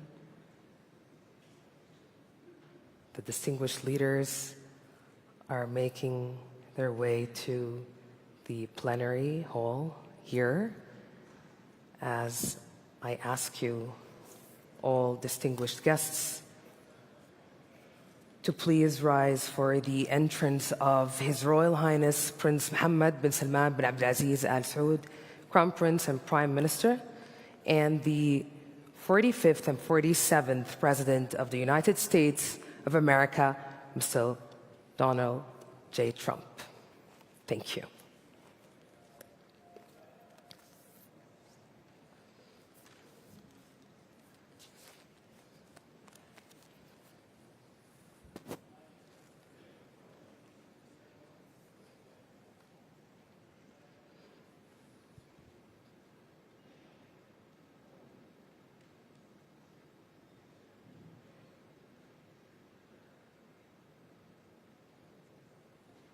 Thank you all for your time and patience.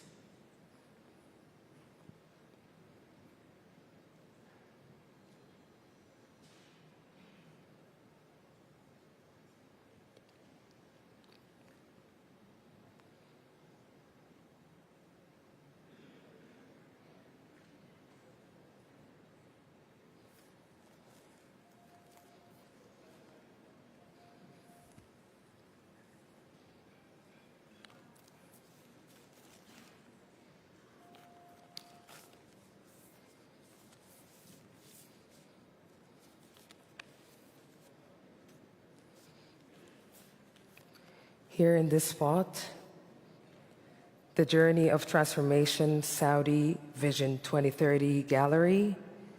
It's a forward-looking space that brings to life the kingdom's national transformation. Here we see a full scoop of Saudi Vision 2030, innovation at scale, economic diversification, flourishing tourism, and expansive opportunities to explore. And now, ladies and gentlemen, please welcome His Royal Highness Prince Mohammed bin Salman bin Abdulaziz Al Saud, Crown Prince and Prime Minister, and the 45th and 47th President of the United States of America, Mr. Donald Trump.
Assalamu alaikum wa rahmatullahi wa barakatuh. Your Royal Highness, Prince Mohammed bin Salman bin Abdulaziz Al Saud, Crown Prince and Prime Minister, and the 45th and 47th President of the United States of America, Mr. Donald Trump. Ladies and gentlemen, it's truly an honor to welcome you all to the Saudi-US Investment Forum here in the vibrant capital of Riyadh. I'm Mohammed Dakhil, a Saudi journalist and TV presenter, and it's my great pleasure to be here with you today as we experience a living expression of one of the most influential bilateral relationships in the modern world, the strategic partnership between the Kingdom of Saudi Arabia and the United States of America.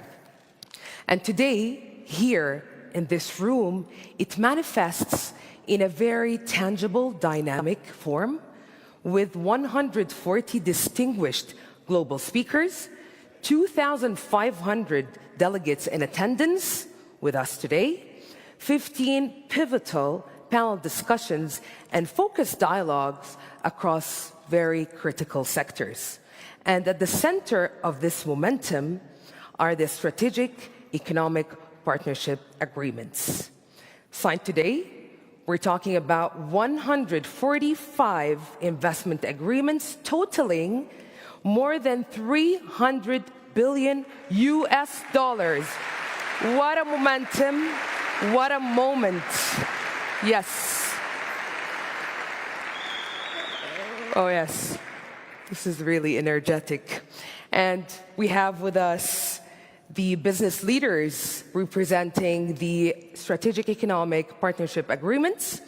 To commemorate this moment, I'm deeply honored to welcome His Royal Highness Prince Mohammed bin Salman bin Abdulaziz Al Saud, the Crown Prince and Prime Minister, and the 45th and 47th President of the United States of America, Mr. Donald J. Trump. Welcome. Please join the business leaders representing the strategic economic partnership agreements for a memorable photograph. Ladies and gentlemen, a big round of applause and a deep appreciation for this moment and for our distinguished leaders.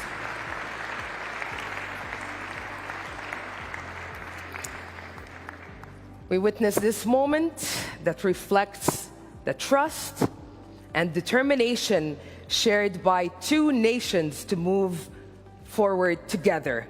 As you can see, the leaders at the center of this frame shaping the next phase of prosperity for both nations, the Kingdom of Saudi Arabia and the United States of America.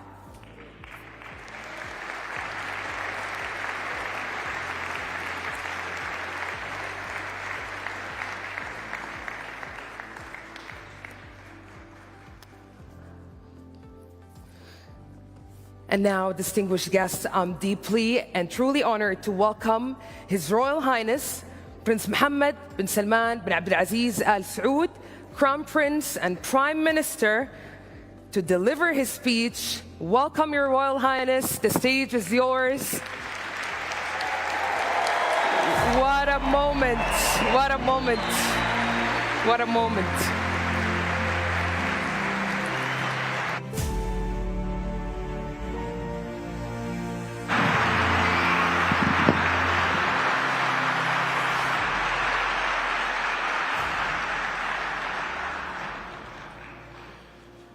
فخامة الرئيس دونالد ترامب، ضيوفنا الكرام، السلام عليكم ورحمة الله وبركاته. نرحب بكم اليوم في المملكة العربية السعودية في المنتدى الاستثماري السعودي الأمريكي، حيث تجمع بلدينا الصديقين علاقة اقتصادية عميقة بدأت قبل 92 عام، وتحديدا في عام 1933 بتوقيع اتفاقية امتياز التنقيب على النفط في المملكة مع شركة ستاندرد أويل أوف كاليفورنيا. ونجتمع اليوم لتعميق هذه الشراكة الاستراتيجية في مراحلها المختلفة، من اقتصاد قائم على الموارد الطبيعية إلى اقتصاد مبني على تنويع مصادر الدخل والمعرفة والابتكار.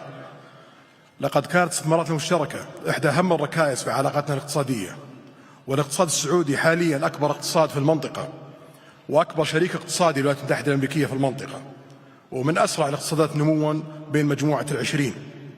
وقد انعكست متانة العلاقات الاقتصادية بين بلدينا على نمو تبادل تجاري إذ بلغ 500 مليار دولار خلال عام 2013 إلى 2024.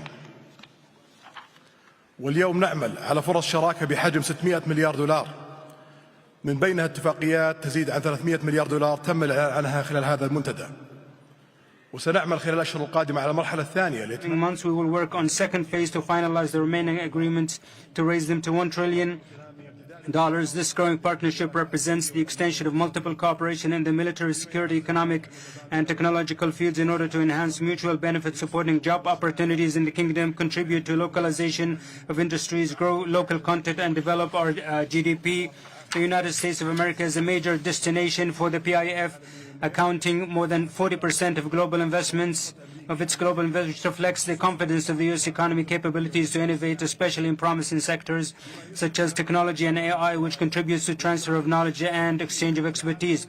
Number of U.S. companies operating in the kingdom is 1,300 companies, representing approximately a quarter of the volume of foreign investments. These include 200 companies that have their regional headquarters in the kingdom. The kingdom's Vision 2030 was able to achieve most of its targets. It is bringing about an unprecedented economic transformation that aims to diversify the economy and empower the private sector to be the main driver of growth in the largest economy in the region. Non-oil exports have increased $82 billion in 24. Additionally, over 2.4 million male and female citizens were employed. The unemployment rate fell to its lowest historical levels with the multiplication of women's contribution to the labor market. In conclusion, Mr. President, I am confident that today we will continue to build with you based on the foundations of these close partnership between our two countries. What we signed today is part of a greater ambition that invests the opportunities for cooperation and exchange of benefits. Mr. President, our joint action is not limited to economic cooperation, but extends towards bringing about security, stability, peace in the region and the world. Once again, I welcome you in the Kingdom of Saudi Arabia. I look forward to listening to your remark, Mr. President.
From the lakes of Minnesota to the hills of Tennessee, across the plains of Texas, from sea to shining sea, from Detroit down to Houston and New York to LA, where there's pride in every American heart, and it's time we stand and say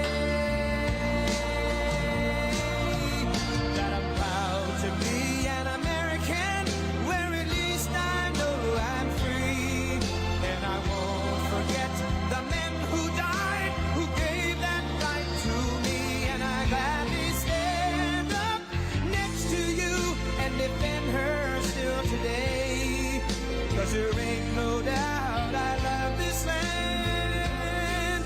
God bless the USA.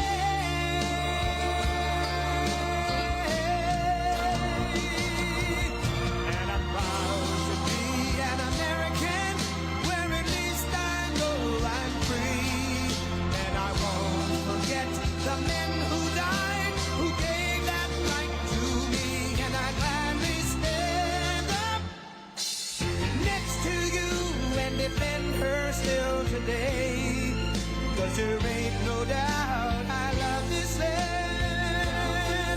God bless the USA.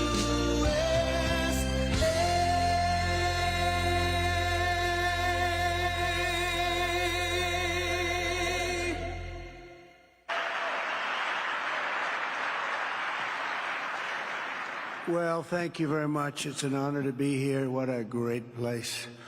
What a great place, but more importantly, what great people. I want to thank His Royal Highness, the Crown Prince, for that incredible introduction. He's an incredible man. Known him a long time now. There's nobody like him. Thank you very much. Appreciate it very much, my friend. And it's a tremendous honor to return to this beautiful kingdom and be welcomed back with such extraordinary generosity and warmth.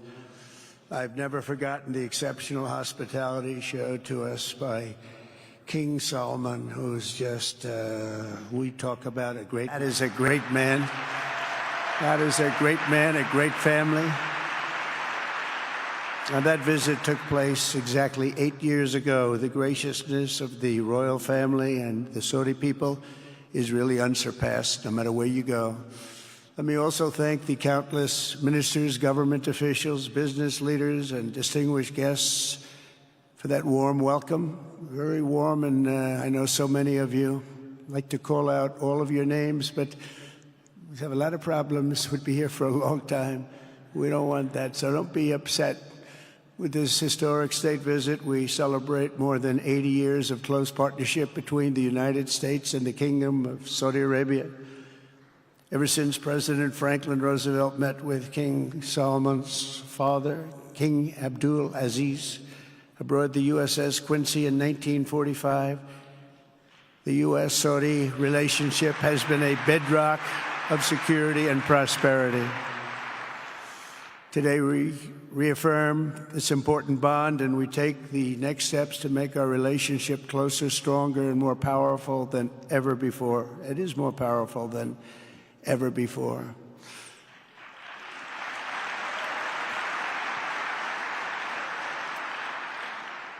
And by the way, it will remain that way. We don't go in and out like other people. It will remain that way.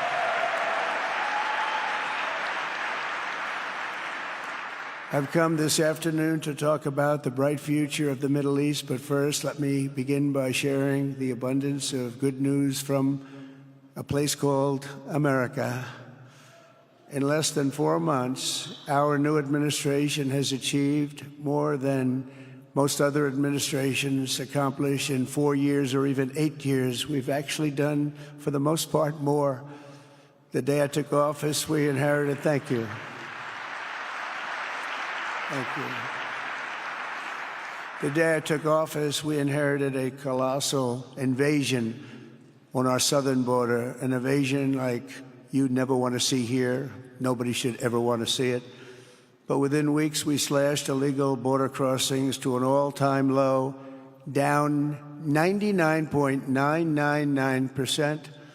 That's good, even for this great gentleman standing right in front of me. That's a good number. We had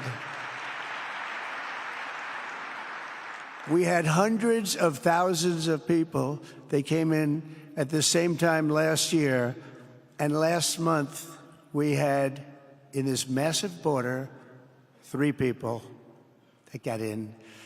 That's quite a difference, and we have no choice but to get a lot of the people that came in because they were not the best people.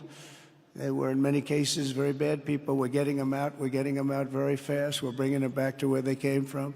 We have no choice. After years of military recruiting shortfalls, enlistments in the U.S. Armed Forces are now the highest in 30 years because there is such an incredible spirit in the United States of America. We have tremendous spirit again. Just about a year ago, it was a big story, front page on every paper all over the world, that nobody wanted to enlist in our military, meaning we were way under enlisted. And just last week it came out that we had the strongest enlistment. They say 30 years, but probably it's maybe ever. They don't go back that far. It's the best, and that includes police officers, firemen, everything else. Is a great spirit in the United States right now. A brand new poll from Rasmussen just showed that the number of Americans who believe the nation is on the right track, they have a right track, wrong track, is now the highest in over 20 years. And it hasn't been anything like this because for many years it was the wrong track. And I can tell you for the last 4 years it was definitely the wrong track. But it's the highest it's been in many, many years. We renamed the Gulf of Mexico into the Gulf of America. That was very popular, other than perhaps with Mexico.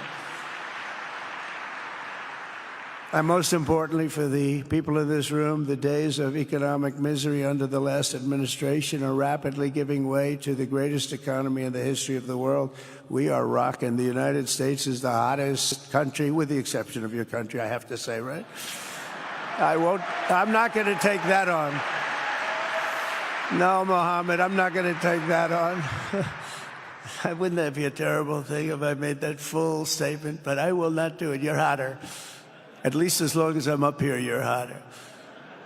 But groceries, gasoline, energy, and all other prices are down with no inflation. We have no inflation, and in a few short weeks, we've created 464,000 brand new jobs. Think of that. It's almost 500,000 jobs created just in a matter of weeks. We just reached a historic trade agreement with the United Kingdom, and over the weekend we reached a breakthrough agreement with China. Both outstanding deals. China's agreed. We have to get it down. We have to get the little details down. And Scott, you're going to work on that very hard, but China's agreed to open up to the United States for trade and everything else. But they have to do it, so we'll see what happens. But we had a very, very good meeting with both of those countries. We are cutting 10 old regulations for every new regulation. We're getting rid of all of the red tape that is so many, frankly, countries, as they get older, they develop a lot of red tape, and we're getting rid of it. We're getting rid of it at record levels. And I'm pleased to report that the United States Congress is on the verge of passing the largest tax cut and regulation cut in American history. We think we're in good shape to get that. And if we get that, that will be like a rocket ship for our country. In the first quarter of the year, the investment in America was up an astounding 22%. More than $10 trillion of new investments have been announced or are coming just since the election on November 5th. So think of that. In a very short period of time, we have over $10 trillion, and it could be much higher than that. Not everybody comes to the White House to have a news conference that they're going to be opening up in America, but they're all coming in at numbers that we've never seen before. If you take a look at other presidencies, they wouldn't do $1 trillion sometime in years. We did this in essentially 2 months because you have to say we got into office and they gave me about a month to clean up and fix up the Oval Office, and after that, we started working. And the money is pouring in, the jobs are pouring in, the companies are pouring into our country like we've never seen before. There's never been anything like it. And we let other people tariff us into losing a lot of money and a lot of jobs, and now we're tariffing them, and it's at a level that nobody's seen. It's a level that is making us a very much different country and a very different Republican Party. We won a tremendous victory in November. We won all 7 swing states, the popular vote by millions and millions of votes. The Electoral College, we won by 312 to 226. Remember, they said, well, we could get to 270. You know, we got to 312. That's a big difference. And very importantly, we won counties throughout the United States, 2,660 to 451. That's why when you look at a map, they're all red. The whole country is red. Red stands for Republican. From the moment on and from the moment we started, we've seen wealth that just poured and is pouring back into America. Apple is investing $500 billion. NVIDIA is investing, and I see my friend is here. Jensen, that's very good, wherever you may be. I thank you very much, because he's putting in $500 billion. TSMC is investing. Where is Jensen, by the way? Where is he? He's standing here. Where is he? I just saw that. Thank you very much, Jensen. I mean, Tim Cook isn't here, but you are. What a job you've done. He said he's got 99% of the chip market. I don't know. That's not easy to beat, but what a job you've done. Thank you. We are proud to have you in our country. You know that. Thank you for the investment. TSMC is investing $200 billion, and with this trip, we're adding over $1 trillion more in terms of investment into our country and buying our products. And, you know, nobody makes military equipment like us. We have the best military equipment, the best missiles, the best rockets, the best everything. Best submarines, by the way. Most lethal weapon in the world. In addition to purchases of $142 billion of American-made military equipment by our great Saudi partners, the largest ever. This week there are multi-billion-dollar commercial deals with Amazon, Oracle, AMD. They're all here. Uber, Qualcomm, Johnson & Johnson, and many, many more. So I want to congratulate everybody. So many great business executives, many of you, most of you I know. And they're coming in, you know, about a month ago. They weren't that happy when they saw me. And now they're saying, sir, you're doing a great job. Thank you very much. It's amazing what a rising market will do. Oh, it's going to get a lot higher.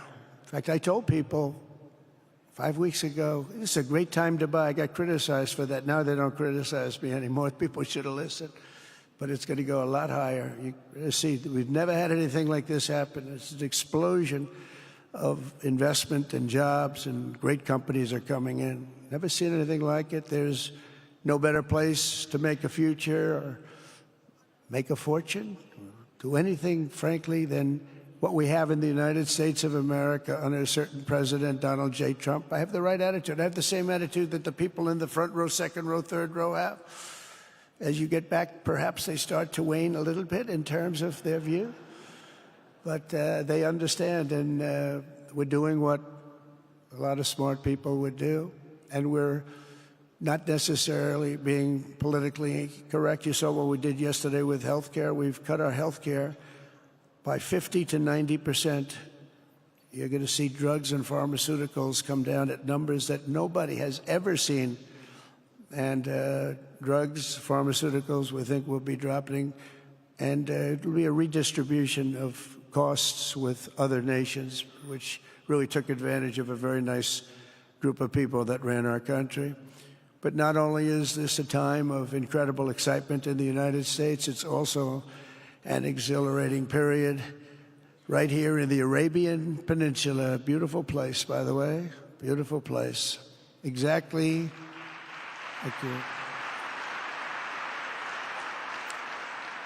Exactly 8 years ago this month, I stood in this very room and looked forward to a future in which the nations of this region would drive the forces of terrorism and extremism, drive them right out of existence, and take your place among the proudest, most prosperous, most successful nations anywhere in the world as leaders of a modern and rising Middle East. So exciting, so exciting.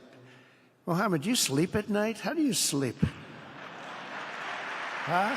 Just thinking.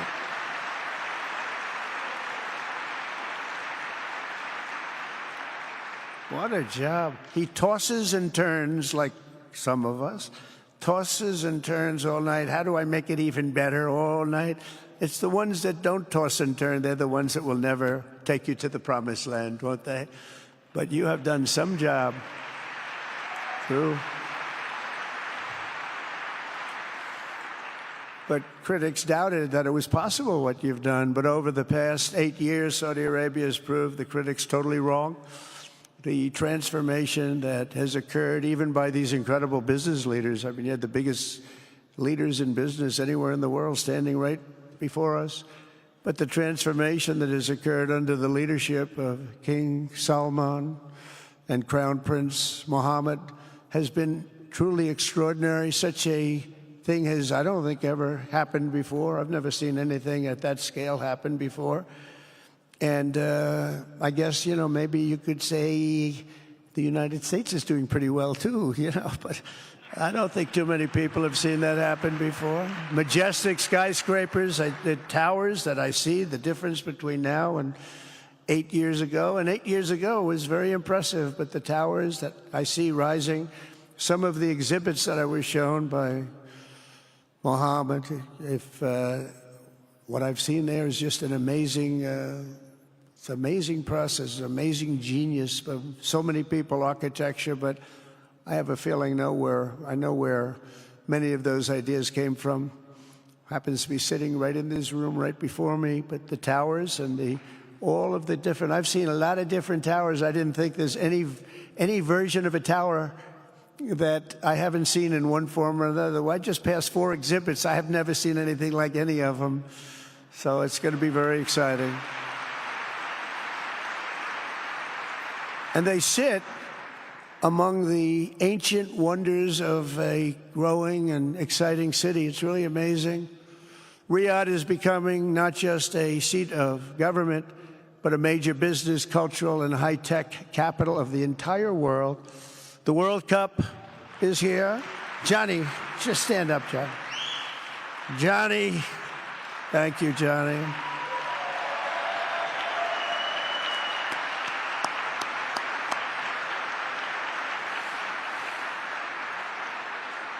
Great job, Johnny, great job. But the World Cup and the World Expo will soon be coming here, just like the World Cup is coming to the United States. It's going to be really exciting next year. The engines of Formula One racing now roar through the streets of Jeddah in a historic milestone. Other industries recently surpassed oil.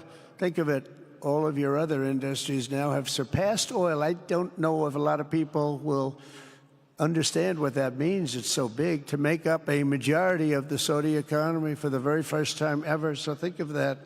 Other industries are now bigger even than oil, which is always going to be a big monster. It's a big one.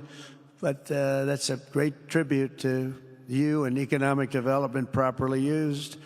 In other cities throughout the peninsula, places like Dubai and Abu Dhabi, Doha, Muscat, the transformations have been unbelievably remarkable.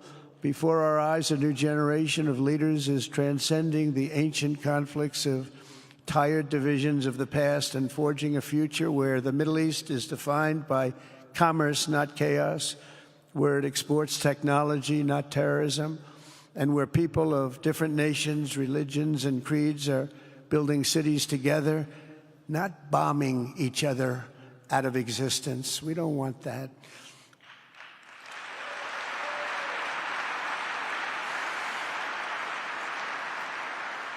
And it's crucial for the wider world to note this great transformation has not come from Western interventionists or flying people in beautiful planes giving you lectures on how to live and how to govern your own affairs. No, the gleaming marvels of Riyadh and Abu Dhabi were not created by the so-called nation builders, neocons, or liberal nonprofits like those who spent trillions and trillions of dollars failing to develop Kabul, Baghdad, so many other cities. Instead, the birth of a modern Middle East has been brought by the people of the region themselves, the people that are right here, the people that have lived here all their lives, developing your own sovereign countries, pursuing your own unique visions and charting your own destinies in your own way. It's really incredible what you've done. In the end, the so-called nation builders wrecked far more nations than they built, and the interventionists were intervening in complex societies that they did not even understand themselves. They told you how to do it, but they had no idea how to do it themselves. Peace, prosperity, and progress ultimately came not from a radical rejection of your heritage, but rather from embracing your national traditions and embracing that same heritage that you love so dearly.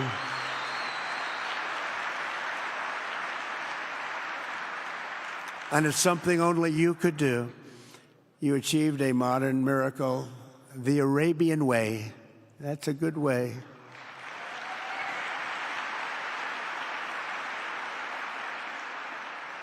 Today, the Gulf nations have shown this entire region a path towards safe and orderly societies with improving quality of life, flourishing economic growth, expanding personal freedoms, and increasing responsibilities on the world stage.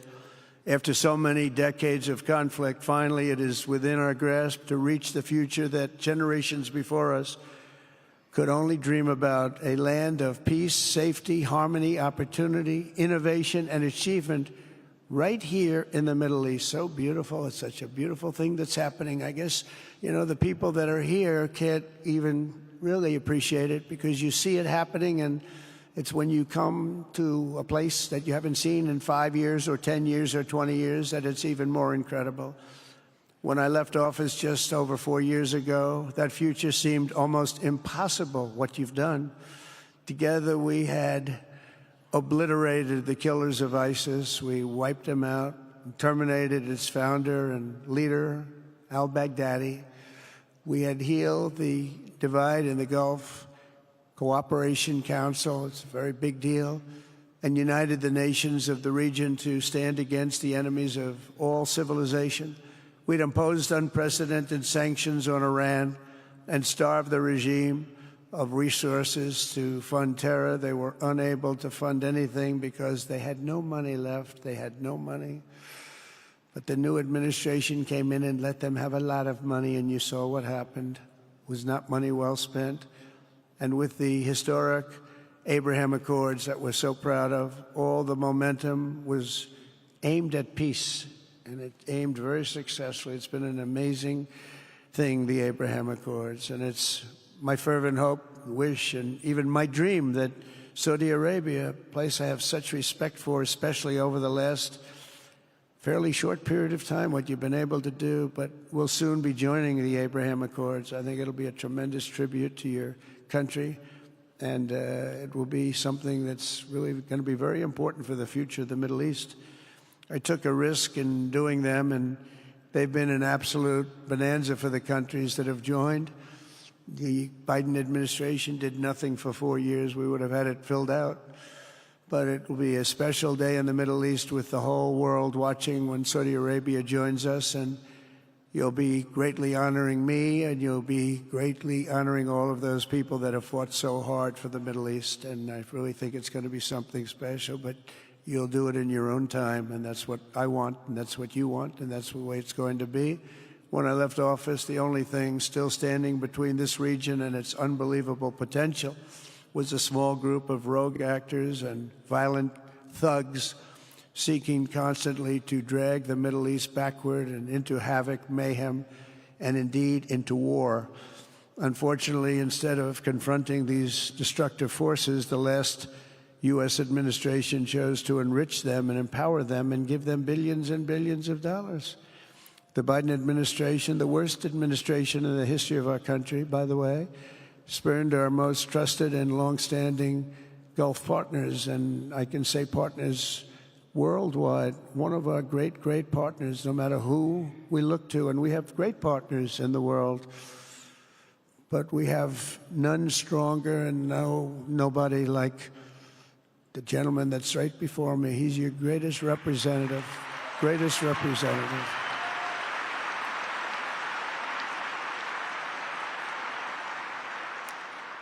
And if I didn't like him, I'd get out of here so fast. You know that, don't you? He knows me well. I do. I like him a lot. I like him too much. That's why we give so much, you know? Too much. I like you too much. Great guy. They lifted sanctions on Iran in exchange for getting nothing, and sent the regime tens of billions of dollars to fund terror and death all over the world. And they laughed at him. They laughed at our leader. And they're still laughing at our leader. They thought him a fool. And they made nothing but trouble ever since, including the funding of October 7th, one of the worst days ever in the history of the Middle East. Horrible day. Biden removed the Houthis from the list of foreign terrorist organizations, even while missiles and drones were being launched right here at your beautiful city of Riyadh, and launched at ships if they happened to be sailing in the wrong location. The Biden administration's extreme weakness and gross incompetence derailed progress toward peace, destabilized the region, and put at risk everything we had worked so hard to build together. And when you think of the great achievements that you've made, to do it in light of a pretty hostile administration, an administration that was not a believer, it makes your achievements even greater. Makes them even greater. You know that. But in a few short months since taking office, we have achieved the swift return of American strength at home and abroad, now working with the vast majority of people in this region who seek stability and calm.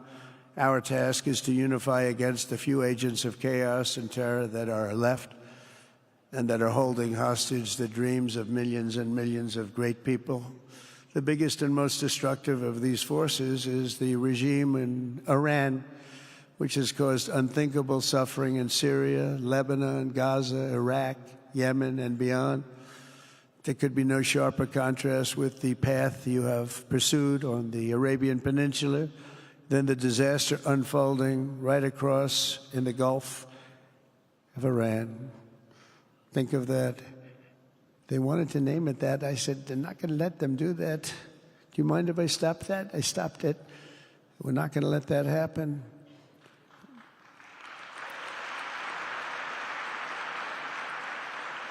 While you have been constructing the world's tallest skyscrapers in Jeddah and Dubai, Tehran's 1979 landmarks are collapsing into rubble and dust. They had it going for a little while under a much different system, but those buildings are largely falling apart, falling down, while you're building some of the world's biggest and most incredible infrastructure projects. Buildings, all sorts of things you're building that nobody's ever even seen before.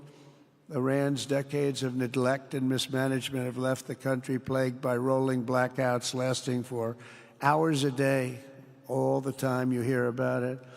While your skill has turned dry deserts into fertile farmland, Iran's leaders have managed to turn green farmland into dry deserts as their corrupt water mafia, it's called it the water mafia, causes droughts and empty riverbeds. They get rich, but they don't let the people have any of it. And then, of course, there's the key difference at the root of it all. While the Arab states have focused on becoming pillars of regional stability and world commerce, Iran's leaders have focused on stealing their people's wealth to fund terror and bloodshed abroad. Most tragic of all, they have dragged down an entire region with them. Countless lives were lost in the Iranian effort to maintain a crumbling regime in Syria. Look at what happened with Syria. In Lebanon, Their Hezbollah proxies have pillaged the hopes of a nation whose capital, Beirut, was once called the Paris of the Middle East. Can you imagine? All of this misery and so much more was entirely avoidable, absolutely avoidable. And Mohammed knew that. He knew that. Smart people knew that. If only the Iranian regime had focused on building their nation up instead of tearing the region down. Yet I'm here today not merely to condemn the past chaos of Iran's leaders, but to offer them a new path and a much better path toward a far better and more hopeful future. As I've shown repeatedly, I am willing to end past conflicts and forge new partnerships for a better and more stable world, even if our differences may be very profound, which obviously they are in the case of Iran. I have never believed in having permanent enemies. I am different than a lot of people think. I don't like permanent enemies, but sometimes you need enemies to do the job, and you have to do it right. Enemies get you motivated. In fact, some of the closest friends of the United States of America are nations we fought wars against in generations past, and now they're our friends and our allies. I want to make a deal with Iran. If I can make a deal with Iran, I'll be very happy if we're going to make your region and the world a safer place. But if Iran's leadership rejects this olive branch and continues to attack their neighbors, then we will have no choice but to inflict massive, maximum pressure, drive Iranian oil exports to zero, like I did before. If you know that, they were a virtually bankrupt country because of what I did. They had no money for terror. They had no money for Hamas or Hezbollah, and take all action required to stop the regime from ever having a nuclear weapon. Iran will never have a nuclear weapon.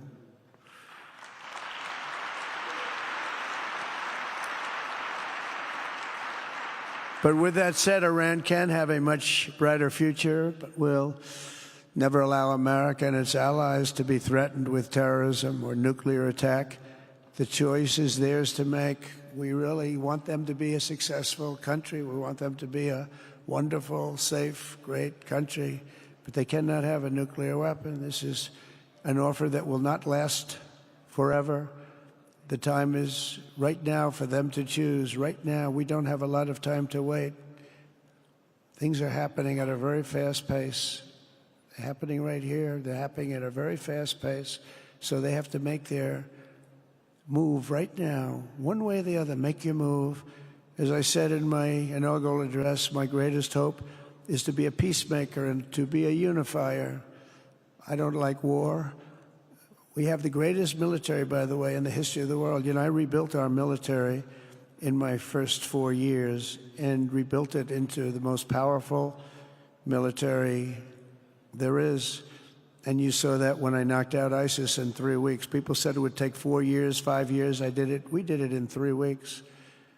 Just days ago, my administration successfully brokered a historic ceasefire to stop the escalating violence between India and Pakistan. And I used trade to a large extent to do it. I said, fellas, come on, let's make a deal. Let's do some trading. Let's not trade nuclear missiles. Let's trade the things that you make so beautifully. And they both have very powerful leaders, very strong leaders, good leaders, smart leaders. And it all stopped. Hopefully it'll remain that way, but it all stopped. I was very proud of Marco Rubio and all of the people that worked so hard. Marco, stand up. What a great job you did on that. Thank you, J.D. Vance, Marco. The whole group worked with you, but it was a great job. And I think they're actually getting along. Maybe we can even get them together a little bit, Marco, where they go out and have a nice dinner together. Wouldn't that be nice? But we've come a long way, and it could be, you know, millions of people could have died from that conflict that started off small and was getting bigger and bigger and bigger by the day. I've also been working relentlessly to end the terrible bloodshed between Russia and Ukraine, and very importantly, talks are being held in Turkey later this week, probably on Thursday, and they could produce some pretty good results. Our people are going to be going there. Marco's going to be going there. Others are going to be going, and we'll see if we can get it done. 5,000 people, young people for the most part, soldiers from Ukraine, soldiers from Russia. They're not from here and they're not from the United States, but they're souls. They're souls. I think usually, mostly, they're young, beautiful souls that left their parents waving goodbye, left their brothers and sisters. Goodbye, I'll see you soon. And they got blown to pieces. 5,000 on average a week are dying. And people are dying elsewhere in the region, but tremendous numbers like we haven't seen since World War II are dying. And I want to stop it. I want to stop it. It's a horrible war. Would have never happened if I were president. That's a war that would have never happened. October 7th would have never happened if I were president, because Iran had no money to pay Hamas or anybody else. They had no money. They were not looking to take care of them. They had to take care of themselves. They had no money. We stopped their oil effectively with the embargoes and sanctions. But let me take this opportunity to thank the Kingdom of Saudi Arabia for the constructive role that you've played in facilitating the Ukraine talks. And it really is, you've been amazing. You've made everything available to us. Thank you very much. Thank you. And if we get that settled, we'll pay a special tribute to what you've done. You really did lay a great groundwork. Thank you very much. Appreciate it. The West should not be dragging itself backward into another endless war in Europe, yet another endless war. We should stop the killing and work together to address the biggest long-term threats as one unbeatable team. Think of us as an unbeatable team. I mean, when you look at what you've done here, that's much more difficult than stopping stupidity. Think of it. It's stupidity. What you've done is much more difficult, and you did it better than anybody else has ever done it. As President of the United States, my preference will always be for peace and partnership whenever those outcomes can be achieved. Always. It's always going to be that way. Only a fool would think otherwise. In recent years, far too many American presidents have been afflicted with the notion that it's our job to look into the souls of foreign leaders and use U.S. policy to dispense justice for their sins. They loved using our very powerful military, and now it's really the most powerful it's ever been. We just are getting a budget approved, $1 trillion, highest budget we've ever had in history for military, $1 trillion. And we're getting the greatest missiles, the greatest weapons. And, you know, I hate to do it, but you have to do it because we believe in peace through strength. You have to have the strength, otherwise bad things could happen. But hopefully we'll never have to use any of those weapons. Seems to be an awfully big waste of money if you're never going to use them, but hopefully we'll never have to use them, because the destructive power of some of those weapons are like nobody's seen before. I believe it is God's job to sit in judgment, my job to defend America and to promote the fundamental interest of stability, prosperity, and peace. That's what I really want to do. I will never hesitate to wield American power if it's necessary to defend the United States or to help defend our allies.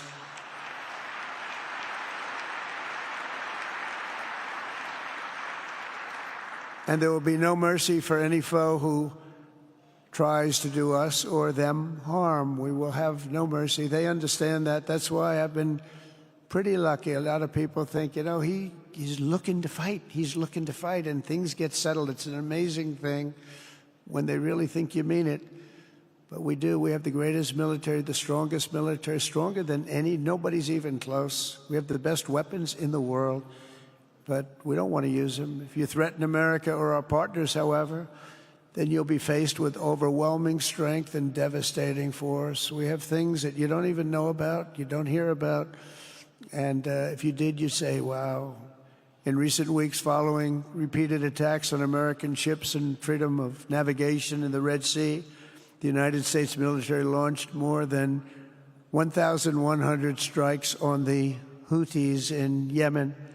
As a result, the Houthis agreed to stop. They said, we don't want this anymore. It's the first time you've heard that from them, too. They're tough. They're fighters. But just days ago, we were asked to cease targeting commercial. They were not going to be targeting commercial ships in any way, shape, or form, or anything American. And they were very happy that we stopped. But we had 52 days of thunder and lightning like they've never seen before. This was a swift, ferocious, decisive, and extremely successful use of military force. Not that we wanted to do it, but they were shooting down ships. They were shooting at you. They were shooting at Saudi Arabia. We don't want them shooting at Saudi Arabia, if that's okay. So we hit them hard. We got what we came for, and then we got out.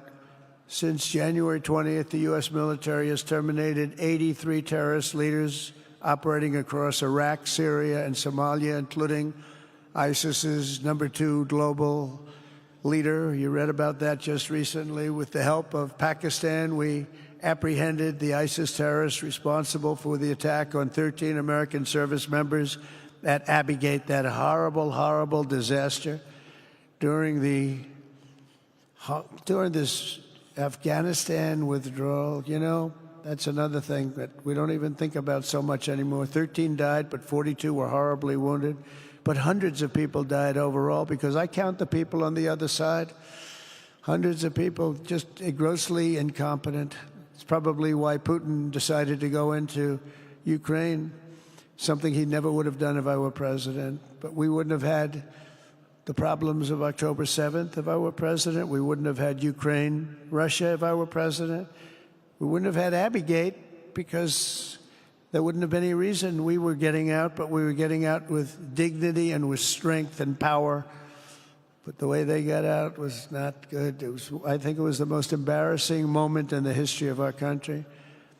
And we've been working tirelessly to bring back all hostages held by Hamas. We brought back a lot already, but we're bringing back more. This weekend, we successfully negotiated the release of the last American hostage, Edan Alexander. Just came out a few hours ago, and we continue to work to get that war ended as quickly as possible. It's a horrible thing that's taking place. All civilized people must condemn the October 7th atrocities against Israel, which would never have happened again if you had probably a different president, but definitely if you had me as president. The people of Gaza deserve a much better future, but that will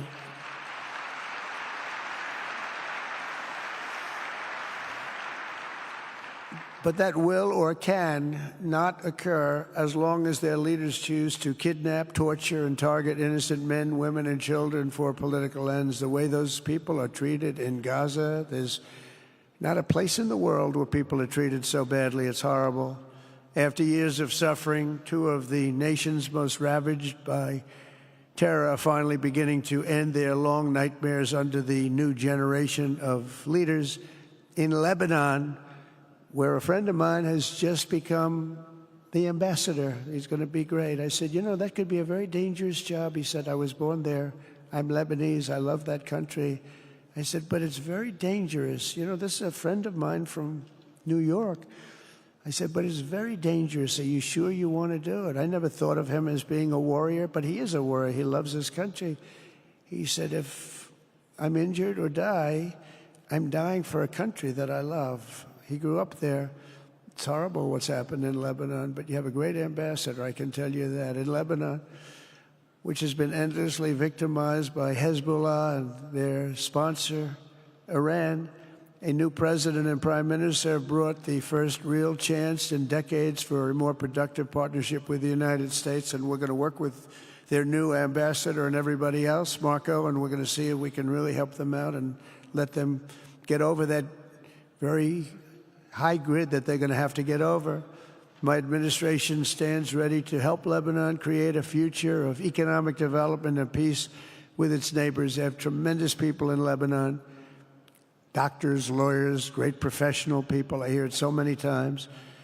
Likewise in Syria, which has seen so much misery and death, there is a new government that will hopefully succeed in stabilizing the country and keeping peace. That's what we want to see in Syria.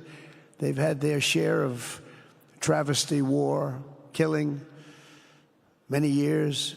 That's why my administration has already taken the first steps toward restoring normal relations between the United States and Syria for the first time in more than a decade. And I'm very pleased to announce that Secretary Marco Rubio will be meeting with the new Syrian foreign minister in Turkey later this week. And very importantly, after discussing the situation in Syria with the Crown Prince, your Crown Prince,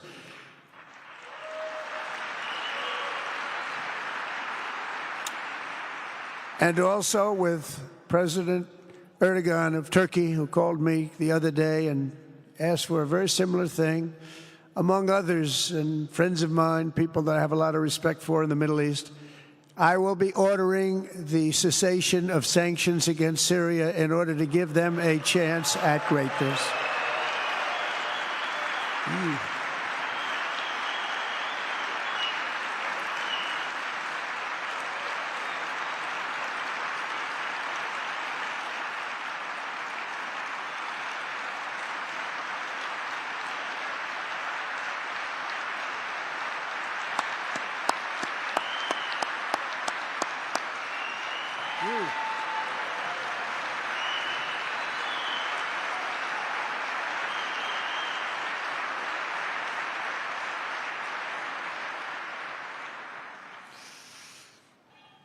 Oh, what I do for the Crown Prince. The sanctions were brutal and crippling and served as an important function, nevertheless, at the time. But now it's their time to shine. It's their time to shine. We're taking them all off, and they're going to have, I think they're going to have, based on the people and the spirit and everything else that I'm hearing about. So I say good luck, Syria. Show us something very special like they've done, frankly, in Saudi Arabia. Okay, they're going to show us something special. Very good people. Everywhere we can, my administration is pursuing peaceful engagement, offering a strong and steady hand of friendship to all that will take it in good faith. Together, we have made unprecedented strides and tremendous progress, and we're still just at the dawn of the bright new day that awaits for the people of the Middle East, the great, great people of the Middle East. If the responsible nations of this region seize this moment, put aside your differences and focus on the interests that unite you, then all of humanity will soon be amazed at what they will see right here in this geographic center of the world. It really is. It's like a center of the world and the spiritual heart of its greatest faiths. For the first time in 1,000 years, the world will look at this region not as a place of turmoil and strife and war and death, but as a land of opportunity and hope, just like you've done right here, a cultural and commercial crossroads of the planet. Security and stability will lift millions into lives of safety and success, and the nations of this region will be free to realize your highest destinies, honor your proud histories, harness amazing new opportunities, and bring incredible glory to Almighty God. People will come from all over the globe to be inspired by the cities you build, the businesses you create, the technologies you invent, and the beauty, talent, and potential you unleash right in the hearts of your citizens. Each of you will be able to take tremendous pride in the legacy you will leave to your children, because you will have given them the ultimate blessings of prosperity and peace. So important. In the United States, we've launched the golden age of America. It's the golden age. We see it. We see it with all that money, trillions and trillions of dollars pouring in, hundreds of thousands of jobs coming in with it. And with the help of the people of the Middle East, the people in this room, partners throughout the region, the golden age of the Middle East can proceed right alongside of us. We will work together We will be together. We will succeed together. We will win together. And we will always be friends.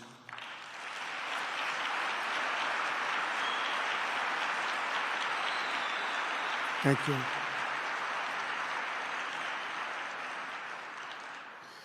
So, Mohammed, I want to thank you again very much for having me. And as a representative of what I think is the greatest nation in the world, we are with you all the way, and you have a tremendous future. Thank you very much. And please pay my respects to your father. Thank you very much. Thank you.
And what a speech, the success of President Trump and Crown Prince Mohammed bin Salman agreeing on a $600 billion deal between the United States and the Kingdom of Saudi Arabia. And it's a Trump rally in Saudi Arabia. Amazing to see the great music, the familiar themes, walking in to the Air Force One theme with the Crown Prince and President of the United States. Great narration and great success for their Vision 2030.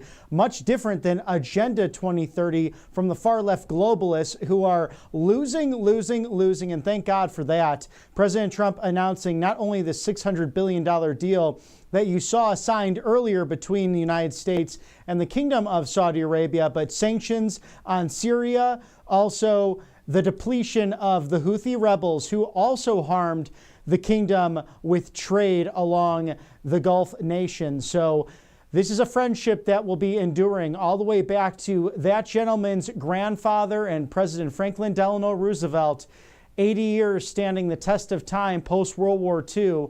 We always haven't been together on every single issue, but we've talked out differences, and we want peace in the Middle East together, and also growing our great economies. And this partnership will be a golden age in the Middle East and a golden age in America.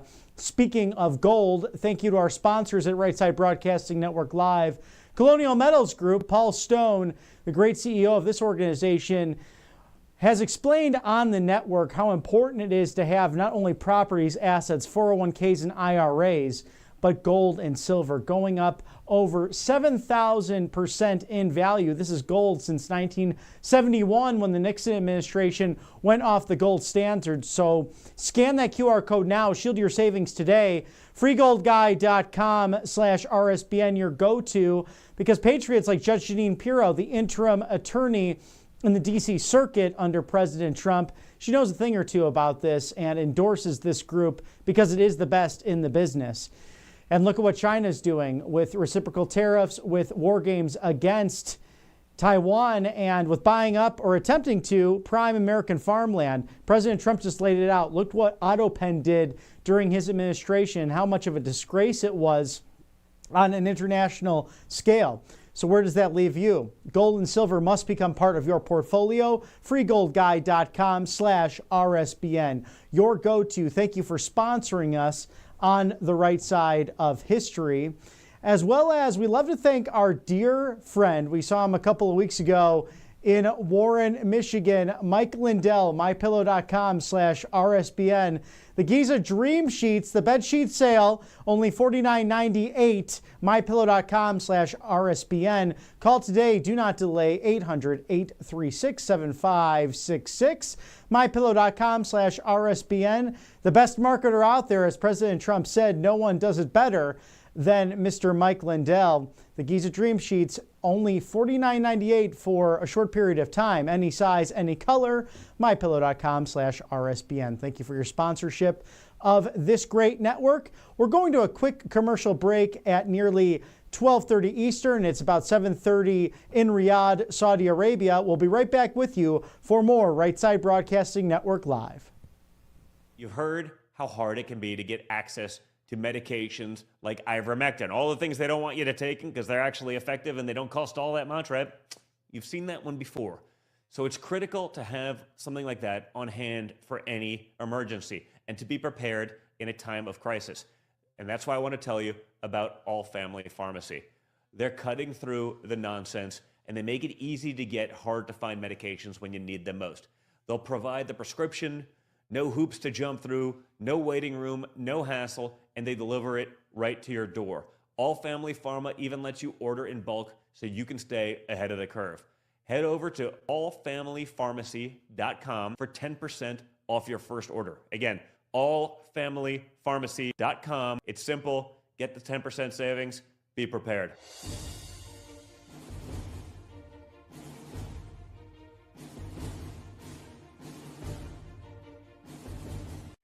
I'm Elmer Heinrich, the 91-year-old formulator of Immuno 150, an incredible nutritional supplement. There's nothing like it. Now, Immuno 150 is different because it contains 70 plant-derived minerals and 80 other nutrients.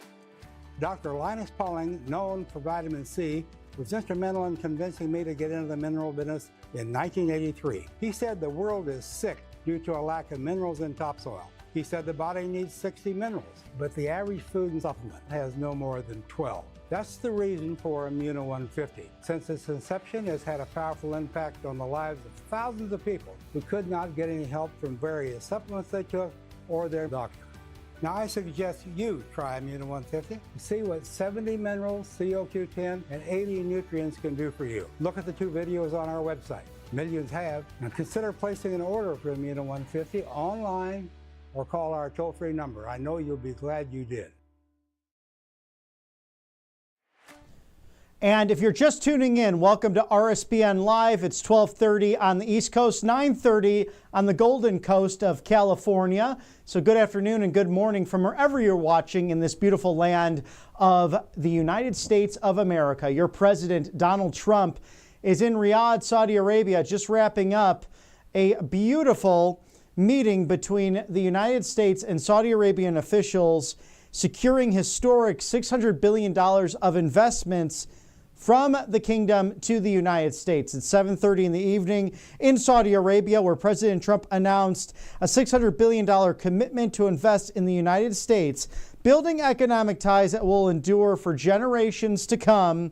The first deals under the announcement strengthen our energy security, defense industry, technology, leadership, and access to global infrastructure and critical minerals. A huge win for this administration and for the American people. And just yesterday as well, President Donald Trump announcing actions to put American patients first by lowering drug prices and stopping foreign free riding on American pharmaceutical innovation, reducing drug prices for Americans and taxpayers just yesterday before President Trump left for his 3-state tour of the Middle East.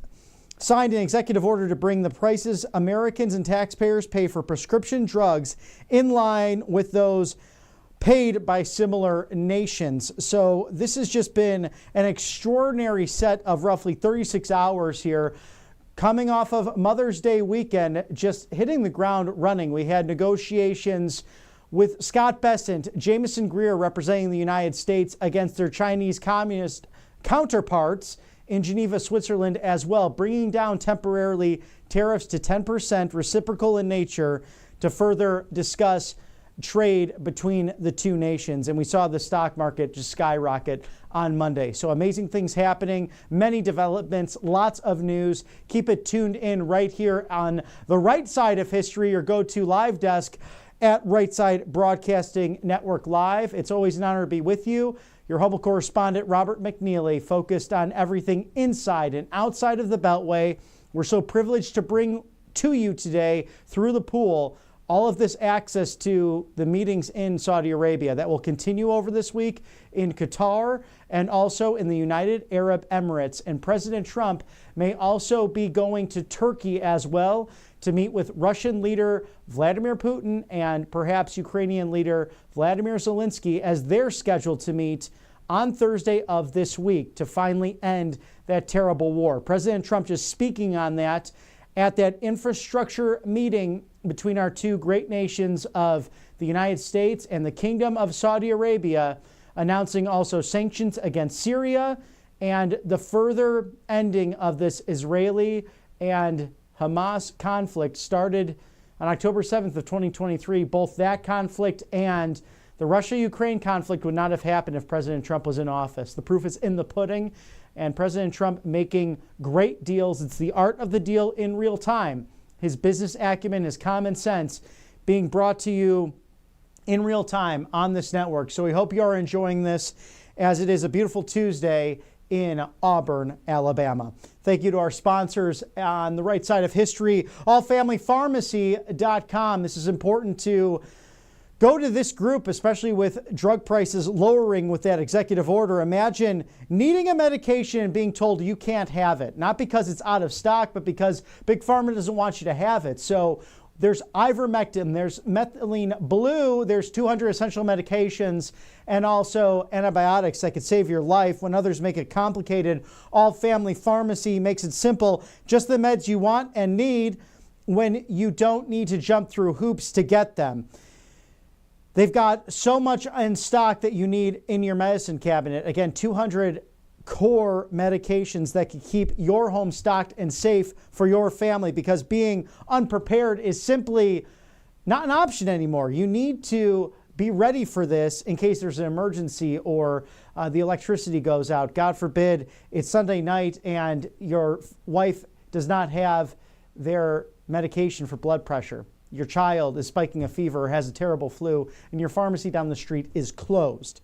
All Family Pharmacy takes care of this with staff on call 24/7.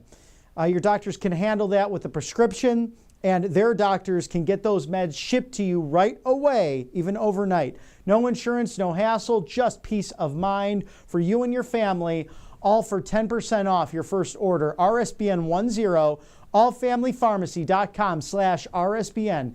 Ivermectin, methylene blue, 200 essential medications right there for your medicine cabinet. allfamilypharmacy.com/RSBN. Thank you for sponsoring us on the right side of history. I also had the privilege last week of speaking to expert pharmacist David McCary, who is with All Family Pharmacy. Some great information for you, some questions you may have on this group. He details them right here for you. We're going to play that interview immediately and showcase all of the good things All Family Pharmacy is doing for you, the American people.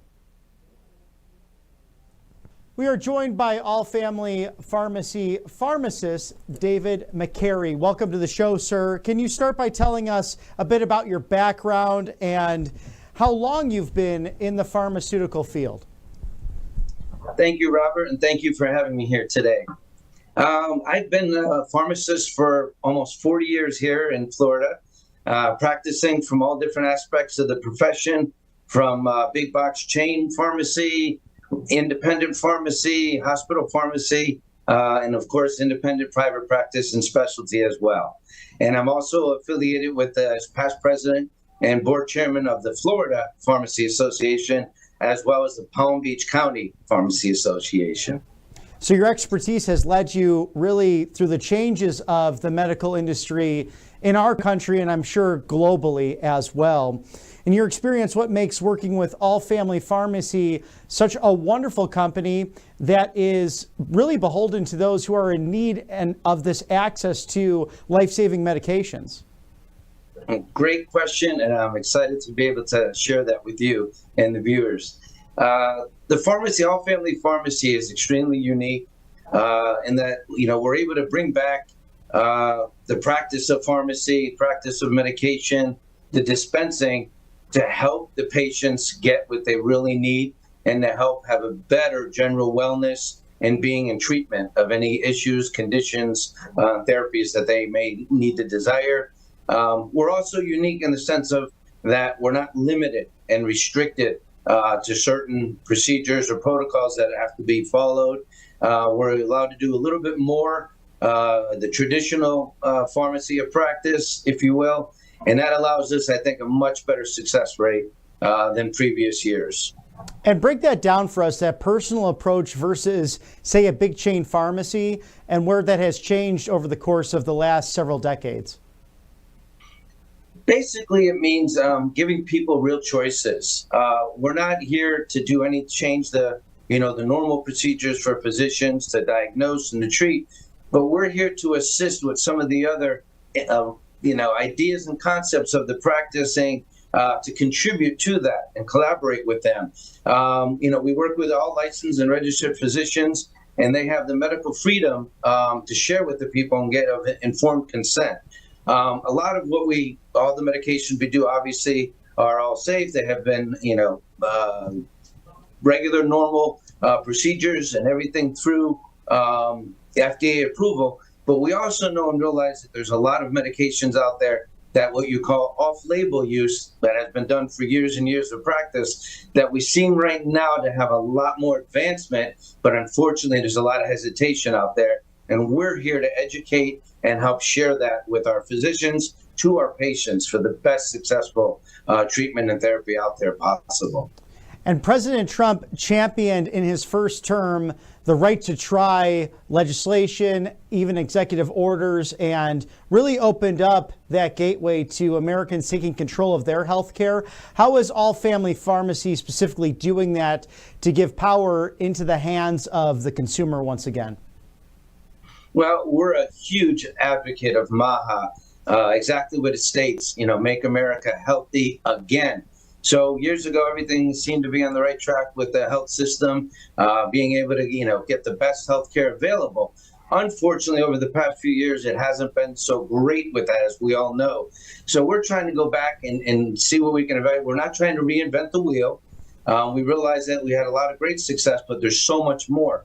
Prime example, if something is, and I'm going to reiterate again, I mentioned off-label use. If we know that there's been some studies and research out there that there's a potential possibility of other medications contributing and helping and altering, to a positive influence of some other medical disease state, even though it may not have been FDA approved, if it's successful, we need to further investigate. We need to try that and develop and see what other potentials out there. As you may be well aware, a lot of drugs out there that end up getting FDA approval have started that way. They weren't necessarily being intended for that use, but they found out through trial and error that there was other indications for it. And lo and behold, these drugs came out and now they're being very widely used and very successful. So we're here to share that, as well as the main focus I'd like to say also is to help educate people regarding their health care. Education is power and knowledge is power. And we need people to realize that and bring that back to America again, especially for health. Now, in addition to the pharmacies and countering that with All Family Pharmacy, giving you that true access to important life-saving medications, what if someone says, how does this compare to urgent care or anything where you could be facing something in the middle of the night and you need those life-saving medications? How is this the most beneficial option versus what else might be out there? Okay, great question. We're certainly, obviously we all understand the need and the importance of an urgent care, minor emergency. They're all extremely, extremely important, and I don't think they'll ever be surpassed.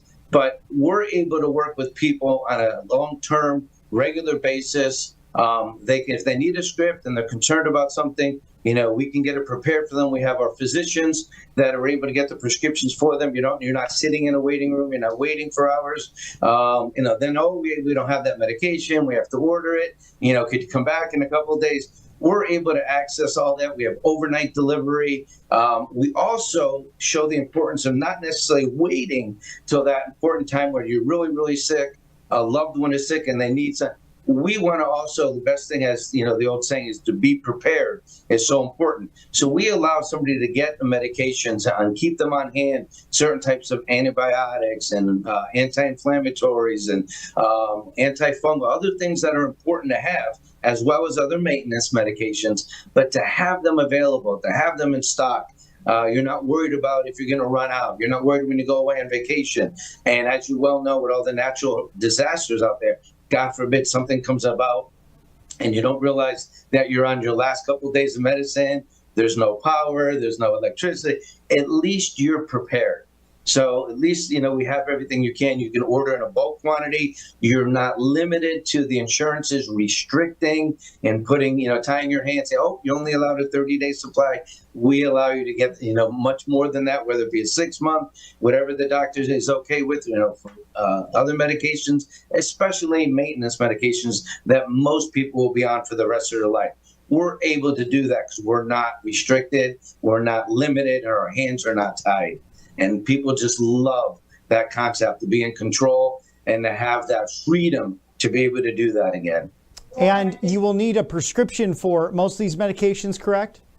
Yes, sir, of course. And that's where, as mentioned in the beginning, that all of our physicians are all licensed, staffed, registered within the United States. Our pharmacists, including myself and the other colleagues that I have, we have all that available. We provide that for you. So it's all, turnkey process from the beginning. After you make the phone call here, the physicians that we set you up with, we get have the medications here. We ship them out if need be for overnight, and everything else. It's that easy, that simple. But yes, by law, it has to be through prescription. We don't change anything different regarding the laws with that.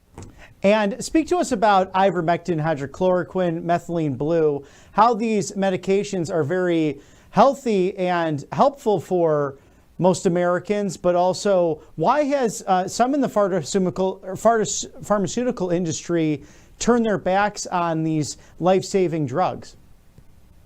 Great question, and I'm glad you asked that. Those drugs have been around for years. So it's not something new. We're not wondering if it's going to be safe and effective, because we know that they are. They actually do have FDA approval.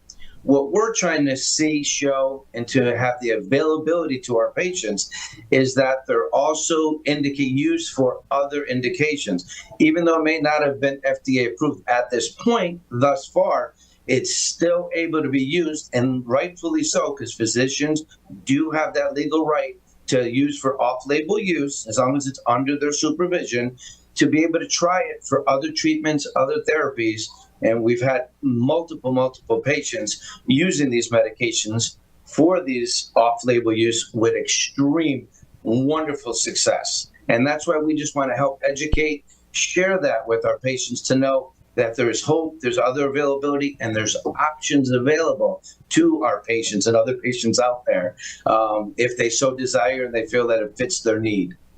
And as a pharmacist, would you recommend not only these drugs, but what other life-saving medications would you recommend to have in your medicine cabinet? So like you said, in case there's a storm, an emergency, in case you can't get those medications within minutes or hours of needing them, is there anything that you would rather have in your medicine cabinet ready to go in case there is an emergency? Most definitely. The top ones, obviously, broad spectrum antibiotic. That way it covers majority of issues. So a nice broad spectrum antibiotic. Obviously, inflammation, you're in pain, something happened in that area. We have medications that I would strongly recommend as well for that. Anti-inflammatories for people. For also, and we do a lot with wellness, we also suggest in conjunction with the medications is supplements. We also recommend zinc and vitamin D and magnesium, other things that you can take on a regular basis to help your immune system and to help your body and prepare for any other ailments or disease states that may linger on or that have a problem. At least you're building up your body to its best possible form to help fight anything. And in But your definitely- expertise, oh yes, sir, in your expertise as well, what is the other item or items on the docket that you would recommend as a health expert for Americans to really take control again of their health care, of their own personal health? Because, we rank pretty low in the industrialized world when it comes to a number of different items. Secretary Kennedy talking about chronic disease and the rise of autism, the rise of so many things that are affecting our everyday health. How do we get back to the society we once had back when Secretary Kennedy's uncle was in office when it comes to American health? Well, I think, and I'm going to reiterate because to me it's so vitally important, is to be educated and to be informed. We have the technology out there to realize and do some research and hear what's going out there and find out some of the new things. I just think that people really need, and if they're not sure, reach out to us. If they feel they have a question or a concern, reach out, give us a call. We can help guide you. We can help recommend. We can suggest and obviously guide you to our physicians to further discuss this. But it's important to know that you have options and opportunities available to you. It's not just limited to the normal protocol and procedures that the doctors have their standard list that they go through, which is fine in certain circumstances, but sometimes the people need to realize that there's other hope out there, there's other avenues, there's other choices, and we want to make sure that they know that we're here for them for that. That could be majorly beneficial to all parties. Become educated, become informed. Some great words of advice, David. Where can we find those either phone numbers, websites? How can our viewers get access to All Family Pharmacy? Well, exactly. You just said the name, allfamilypharmacy.com. And we're located in Boca Raton, Florida, in Palm Beach County. And we're here, 5 days a week. And if need be, we do have an on-call as well, after hours, because I know the United States with all the different time zones. But we're here. We have a phenomenal, great support staff. Customer service ranks is high. We would take a lot of pride in our staff and our colleagues and our professional. We're really, really happy with the team that we have here. Thus the name, All Family Pharmacy. And if you'd like, you can mention this for a 10% discount, RSBN. On the website when you go in as a code to get the 10%. RSBN 10. I repeat that, I'm sorry, I forgot to add the 10. RSBN 10 to receive a discount on any of your purchases. And we are sharing with our viewers on a regular basis. David McCary of All Family Pharmacy, an expert pharmacist on all this in beautiful Boca Raton, Florida. A great location to help make America healthy again. Thank you, sir. We look forward to having you on again. Again, David McCary from All Family Pharmacy. Thank you for joining us today on The Right Side of History. Thank you. It was a pleasure. I enjoyed it. Have a great day. A great go-to to be prepared to have that medicine cabinet full. allfamilypharmacy.com/RSBN. Our thanks to pharmacist David McCary for his expertise. And to really close this out, in case you missed it, that beautiful executive order that took place yesterday pertaining to these important health matters, the Senate Judiciary Committee, you might have caught it earlier in the stream. This is bipartisan. Senator Durbin, Senator Grassley working on legislation to help assist this executive order to bring down costs for life-saving medications. President Trump joined by Secretary Kennedy, Dr. Bhattacharya, Dr. McCary, also Dr. Oz as well. The dream team of people who have been fighting for clean air, clean water, and good, solid medicine and streamlining those costs over the course of their entire career. So we'll toss that video to you right now.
Some audio difficulties there, but again, a huge achievement yesterday.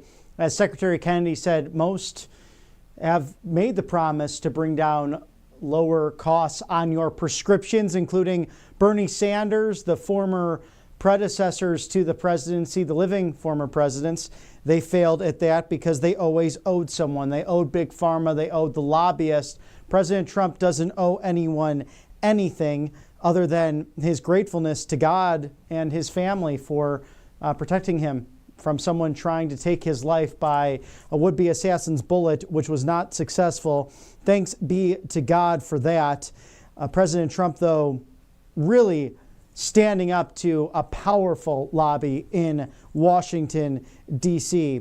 So the order directs the U.S. Trade Representative and Secretary of Commerce to take action to ensure foreign countries are not engaged in practices that purposefully and unfairly undercut market prices in the United States and driving price hikes throughout the country for these medications. The order also instructs the administration to communicate price targets to pharmaceutical manufacturers to establish that America, the largest purchaser and funder of prescription drugs in the world, gets the best deal. So the Secretary of Health and Human Services will establish a mechanism through which the American patients can buy their drugs directly from manufacturers who sell to Americans at a most favored nation price, bypassing the middleman. If drug manufacturers fail to offer most favored nation pricing, the order directs the Secretary of Health and Human Services to propose rules that impose most favored nation pricing and takes an aggressive measure to significantly cut the costs and reduce prescription drugs to the American consumer and end anti-competitiveness in their practices. So this is simply a better deal for the American people.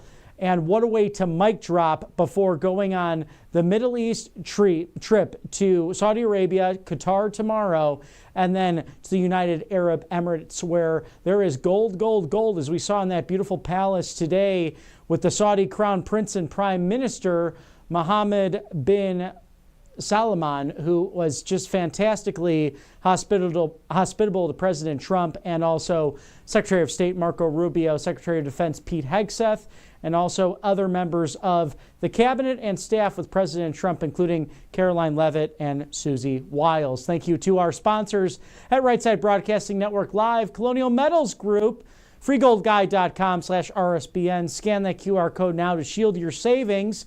Warren Buffett's warning, not only properties, assets, 401ks and IRAs, they won't save the day for your retirement. It's gold and silver. Ultimately, that will be your best bet and hedge against inflation.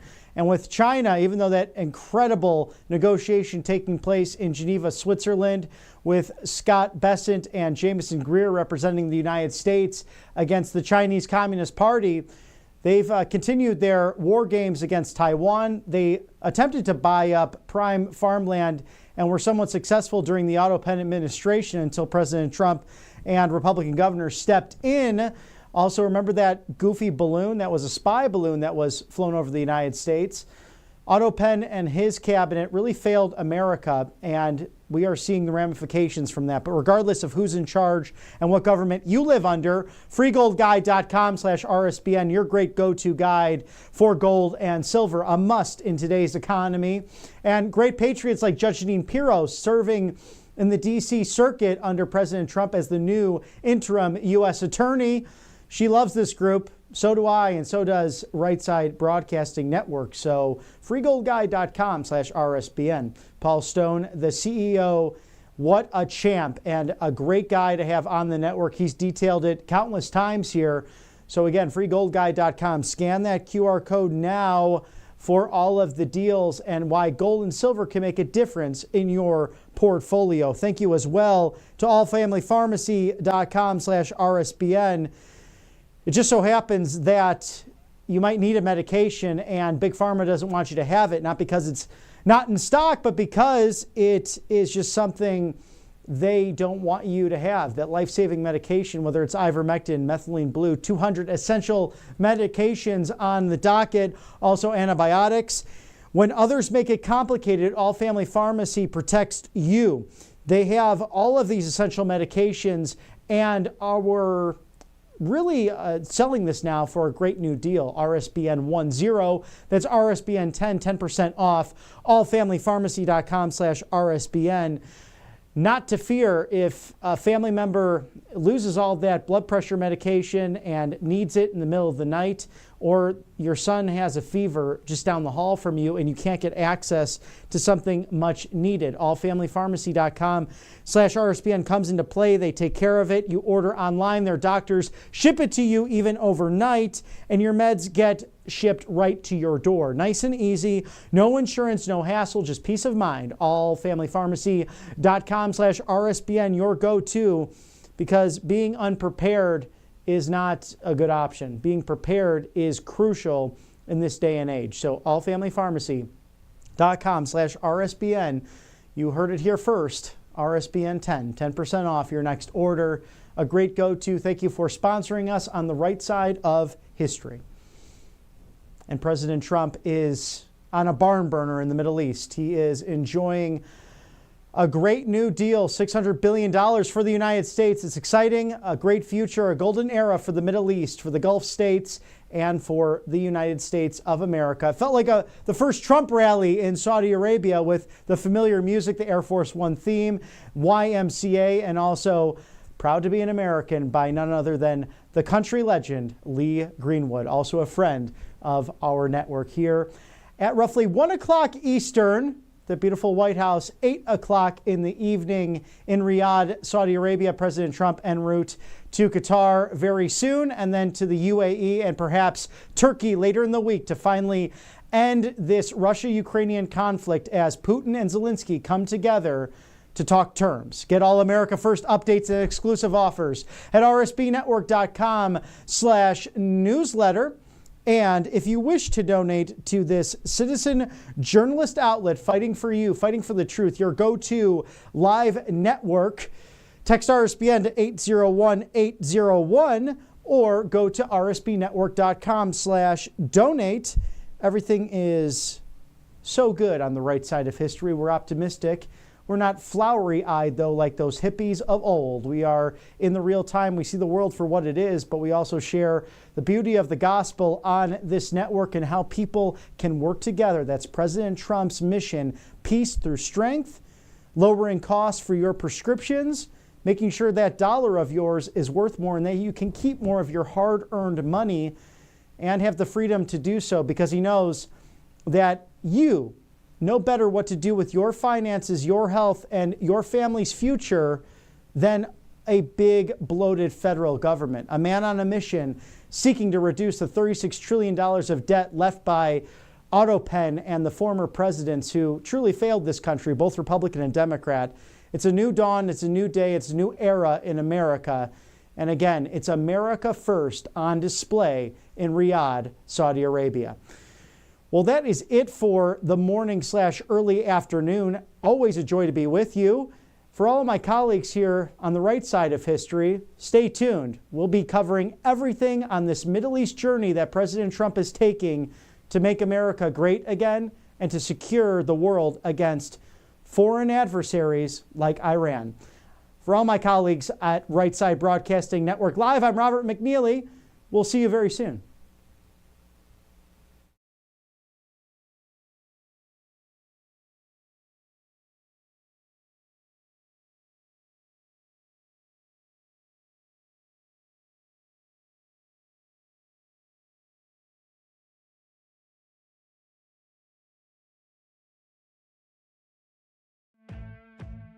Welcome to Right Side Broadcasting Network, your trusted conservative news outlet. At RSBN, we deliver the truth when the mainstream media falls short. Since 2015, we've proudly broadcasted every single one of President Trump's iconic MAGA rallies, bringing you the excitement and energy live before anyone else. By watching RSBN, you get an unfiltered front row view of the action on the ground. We interview the crowds to give a voice to millions of Americans just like you. We show you President Trump's speeches in their entirety, free from interruptions and censorship. We cover the stories that matter to you with the integrity and passion you deserve. Thank you for choosing RSBN as your home for America First News. Together, we stand strong, united, and informed. So join us and be part of the right side of history. Hey y'all, it's Silk from the Diamond and Silk Chit Chat live show. Look, don't forget to check me out right here on RSBN Network. Be sure to watch the show on Right Side Broadcasting Network, and I want you to support Right Side Broadcasting Network. Yes, it's imperative that you do so, okay? I look to see y'all soon. Bye-bye. To celebrate our newest launch, Rev 7, I'm bringing you an amazing introductory offer, plus an exclusive overstock sale that you're not going to want to miss. Rev 7 is our premium energy drink that tastes great and gives you energy all day with no jitters and no crashes. That's because there's no sugar and no caffeine. I'm so sure you're going to love Rev 7 that for a limited time you can try our 3-pack absolutely free. Or check out our Percale bed sheets. I can't believe I'm even going to say this. Every color, every style, every size, only $29.88. So go to mypillow.com or call the number on your screen. Use your promo code to save 20% on our Rev 7 12-packs or try our introductory 3-pack absolutely free. And our Percale bed sheets, all sizes only $29.88, even the queens and kings. Inventory is extremely limited, so order now.